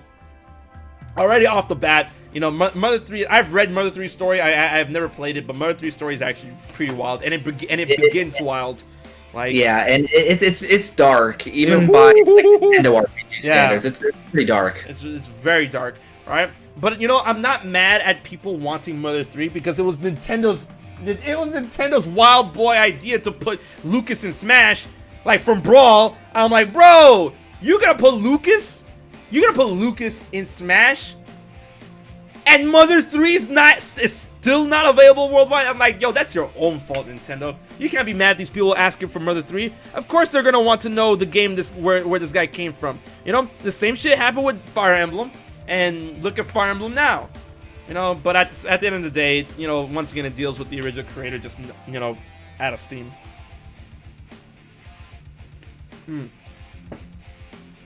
But yeah, other games when it comes to Nintendo Switch and the darkness, right? We've gone over the Mario 3D games. We've gone over the big four. Yeah. Okay. Well, actually, there's one we're missing. There's a big one we're missing.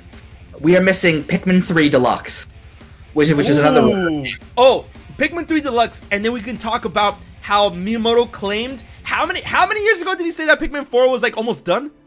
I don't remember, but I'm pretty sure that was put on the back burner when then he went off to work on his theme park project. So I'm pretty sure that's just on the back burner.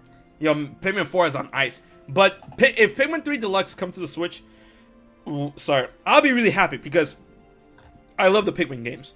And I actually really did enjoy Pikmin 3 a lot. In my opinion, other than New Super Mario Bros. U, I felt the library of Nintendo games finally fucking started on the Wii U with Pikmin 3. You remember that drought?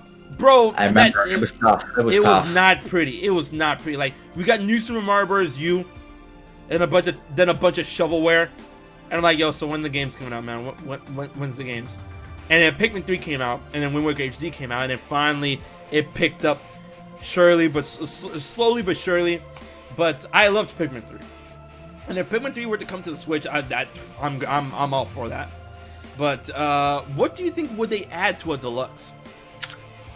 So I'm trying to remember back on what the rumors said. What did the rumors say? It's gonna have more content. But I don't exactly remember what the new content would be. But yeah, and that rumor seems pretty solid too. You know, to go along with the 35th anniversary Mario rumor. So yeah, I mean, honestly, I don't know what they would add. They would obviously make it look pretty. It already looks pretty, right? You know, but it would look even better. But honestly, I mean, if they want to add something, why not just add on the first two games into it? Just do it. Just like a whole big Metroid. Yeah. A whole big Pikmin package. Yeah. I feel that's not out of the realm of possibility because I mean, like, you know, the Pikmin games. I feel like Pikmin 2 was longer than Pikmin 3, and you know those were compiled together. So Pikmin 1, 2, and 3 Deluxe. I'll be down for that. Give me that right now. Damn. Yeah, and honestly, I think the Switch library is definitely missing some Pikmin. Oh yeah, definitely. Like Pikmin is a great franchise, and if you guys have not played Pikmin, it's really really fun. It's really stressful, but it's really fun. And I would love to see Pikmin 3, and I would love to see Pikmin 4 actually like get developed and released. Jeez, man. And then what was another game considering Pikmin? Oh, here's another game that the chat brought up that's really interesting. How did you feel about Nintendo Land? Personally, I loved Nintendo Land. I didn't play too much Nintendo Land, but I remember the Luigi's Mansion that was game. One of the best ones. That was one of the best ones. And obviously that kind of idea was brought forward to the multiplayer of Luigi's Mansion 2 and 3. A little bit.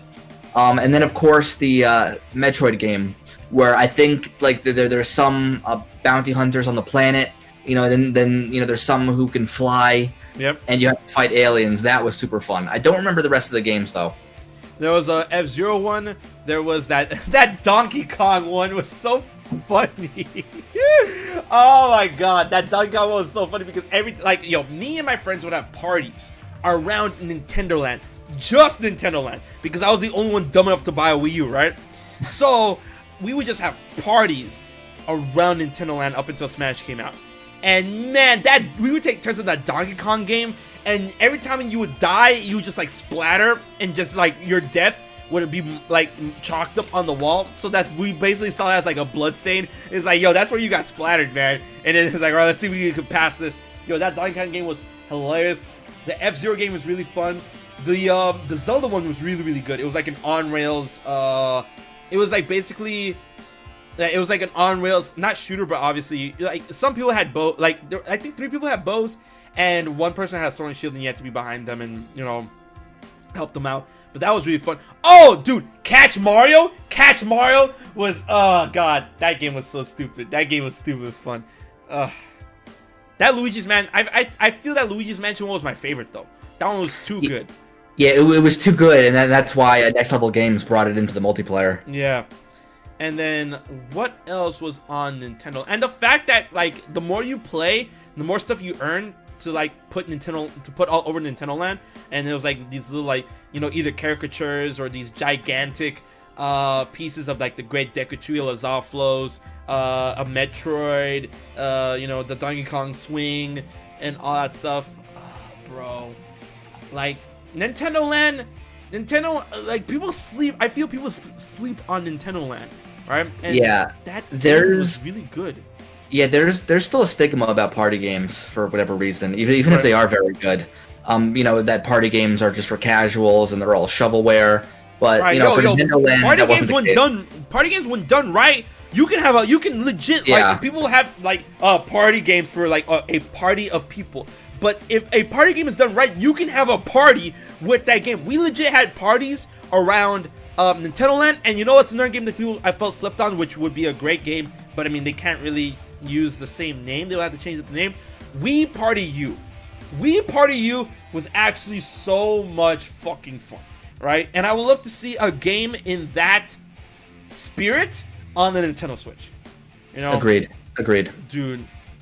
Because Super Mario Party was a step in the right direction, but I feel like, is it just me, or like the Paper Mario games ever since Hudson left, because I mean Hudson was assimilated by Konami, the Mario Party games just felt like it had a lack of soul. Like they wanted to do something, but they intentionally kept like what they wanted to do back. Like they gave you like the bare minimum with the Mario Party games after Hudson left. Am I the one who feels that? Because I felt that a lot with Mario Party, Super Mario Party. It was definitely a step in the right direction, but they just didn't want to keep. They didn't want to keep walking. They took like 2 steps and that was it. And I'm like, bro, why? What's keeping you from like if you were to remake Mario Party 1, I felt it would be a lot more substantial than all these other Mario Party games Nintendo has to try to do on their own without Hudson, right? Yeah, I agree. Am I the only one feeling that? Like, no, I don't think so, because I mean the first 3 Mario Party games were super. I mean, like the Mario characters would dress up with the game boards. The game boards all seemed very interesting, and you know, you obviously could dictate the turns, but games could take 30 minutes, and then it was like Nintendo was like, okay, we don't want people to play these games for that long. But that's the fun of it, is to play these, right? It's to play it for 45 minutes, to have these super long games, and then they wanted to shorten everything, and then they changed it, and you know they just couldn't leave well enough alone with that, man. Because to this day, like me and my friends, we gather up at one of my friend's house, and he still has a fully functioning, working, clean N64, and he still has all his N64 games. We would show up, we would roll up to his house, hang out, probably have some lunch or dinner, and then there's like probably like 9, 10, 11 of us there, and we're just sitting there just around the couch, and they're like, all right, so which Mario Party are we doing today, boys? And they're like, all right, which one you want, 2 or 3? Because we're not playing 1. We're definitely not playing 1, because we don't want blisters on our hands, right? So they were like, all right, so what are we gonna do, 2 or 3 on the N64, or 4 through 7 on the GameCube? Which, like, pick your poison, right? I was like, all right, let's bust out 2, and we bust out 2. And we straight up played these games into like 3 o'clock in the morning, cause that's how they meant to be played. And you're right when you're like, oh, they're trying to shorten anything, but why though? Jeez, just like, yeah, and we knew that they tried to shorten it when they put all the characters in one cart and they all go together. And, oh my god! Don't talk to me about the fucking carts. I hate that shit. Right? Yeah, I mean the fun of it is where everybody's on a different part of the map. Mm-hmm. And you know, trying to get to that start, that's the fun of it, and they removed it for quite a long time. I hated it, man. But I would like another party game on the Switch, in the spirit of the original Mario Party games, or like Wii Party or Wii Party U. Wii Party U was actually really fucking fun, right? And like I'm like, why can't Mario Party do shit like this? and they just don't. And I'm sad and I'm mad and I'm crying about this. But you know, it's not just nostalgia. It really isn't nostalgia, because if it was nostalgia, it's just me thinking about it. I'm telling you this personally. We go back and play those games and they still hold up well. Like, it's not nostalgia. I played that game then. I play this game now. Like, if it was nostalgia, let's see if a game that actually aged poorly that you can use nostalgia against. Like a game like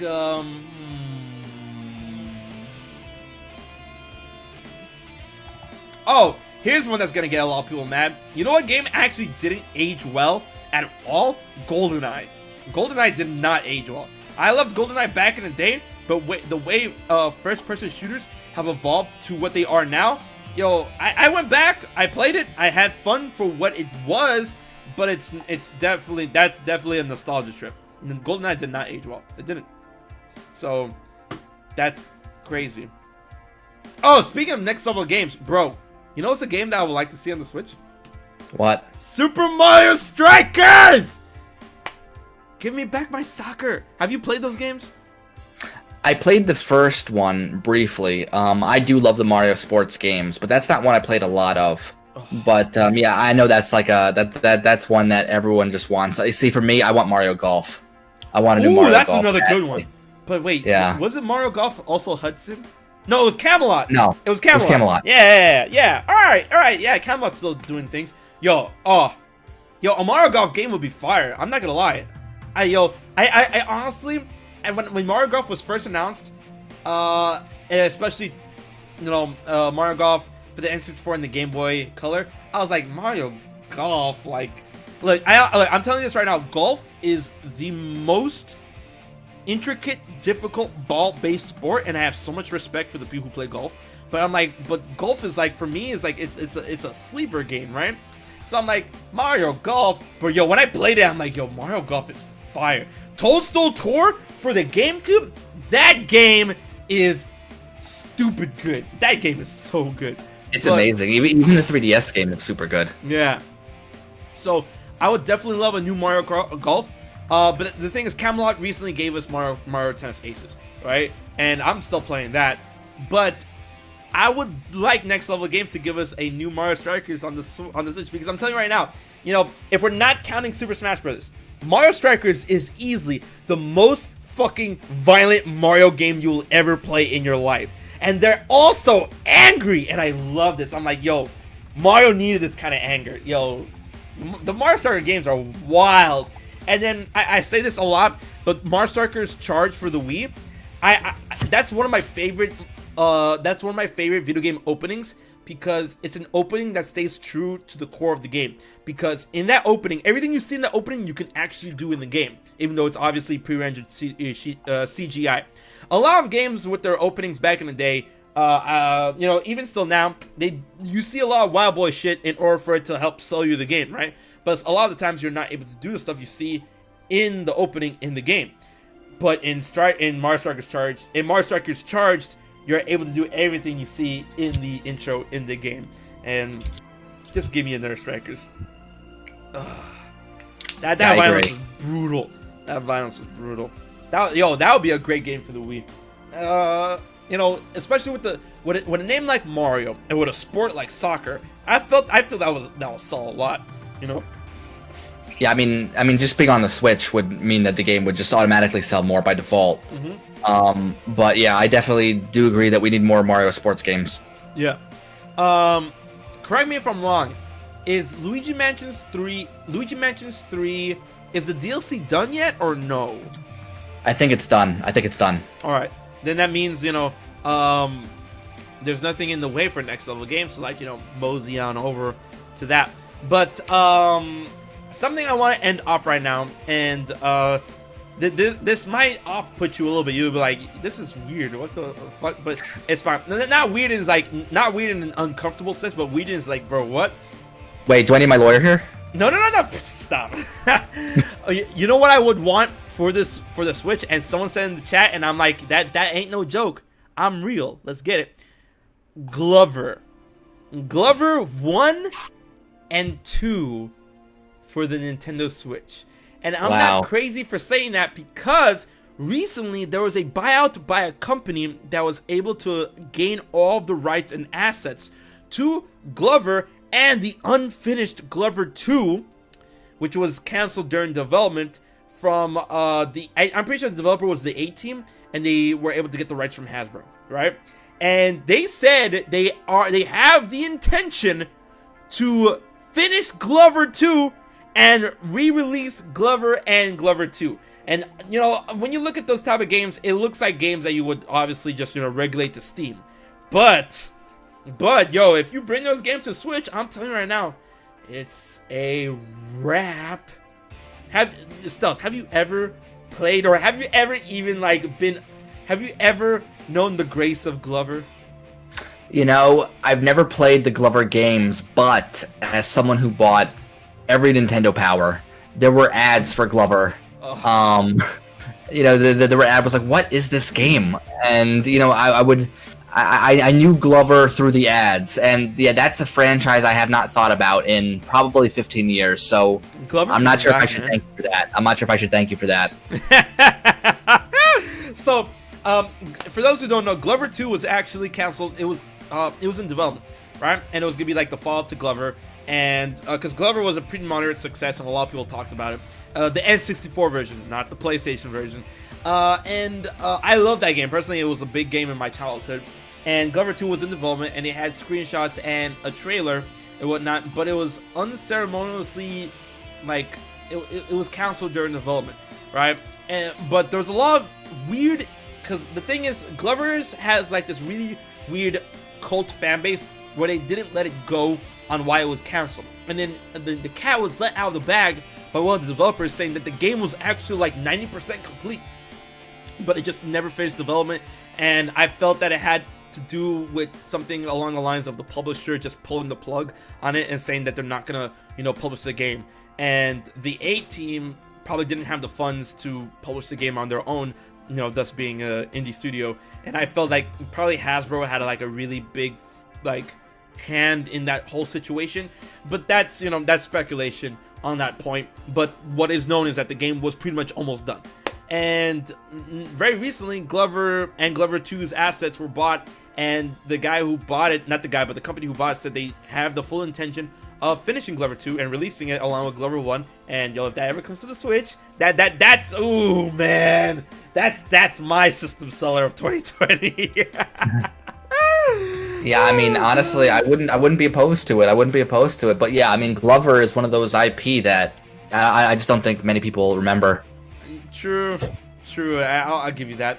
But since I gave my piece on Glover, to end off the stream, what is one IP you would like to see? Like, it doesn't have to be a forgotten IP. Any IP you would like to see that, you know, has not truly been, you know, confirmed for 2020 or anything of the sort. What's an IP you would like to see come to Switch in 2020 within the darkness? Within the darkness, definitely Golden Sun. Oh, oh man. Yeah, whether they be like the first two games just on the eShop. I'm not even expecting, you know, something super fantastical here. Just put both the first two games on the eShop. Even the third game, I'd be okay with. Put all three games on the eShop. I don't need a fourth game. Just let us know that series is okay. Right. You know, yeah. we don't know. You know, Golden Sun was a very big deal when it comes to Nintendo's IPs, and when it first came out on the Game Boy Advance, because the graphics for that game were insane on the Game Boy Advance. Like, the Game Boy Advance was, like, obviously advanced, you know, graphics, you know, 32-bit, you know, all this fidelity and whatnot. But Golden Sun, people were blown away by Golden Sun when it first came out. So yeah, truly.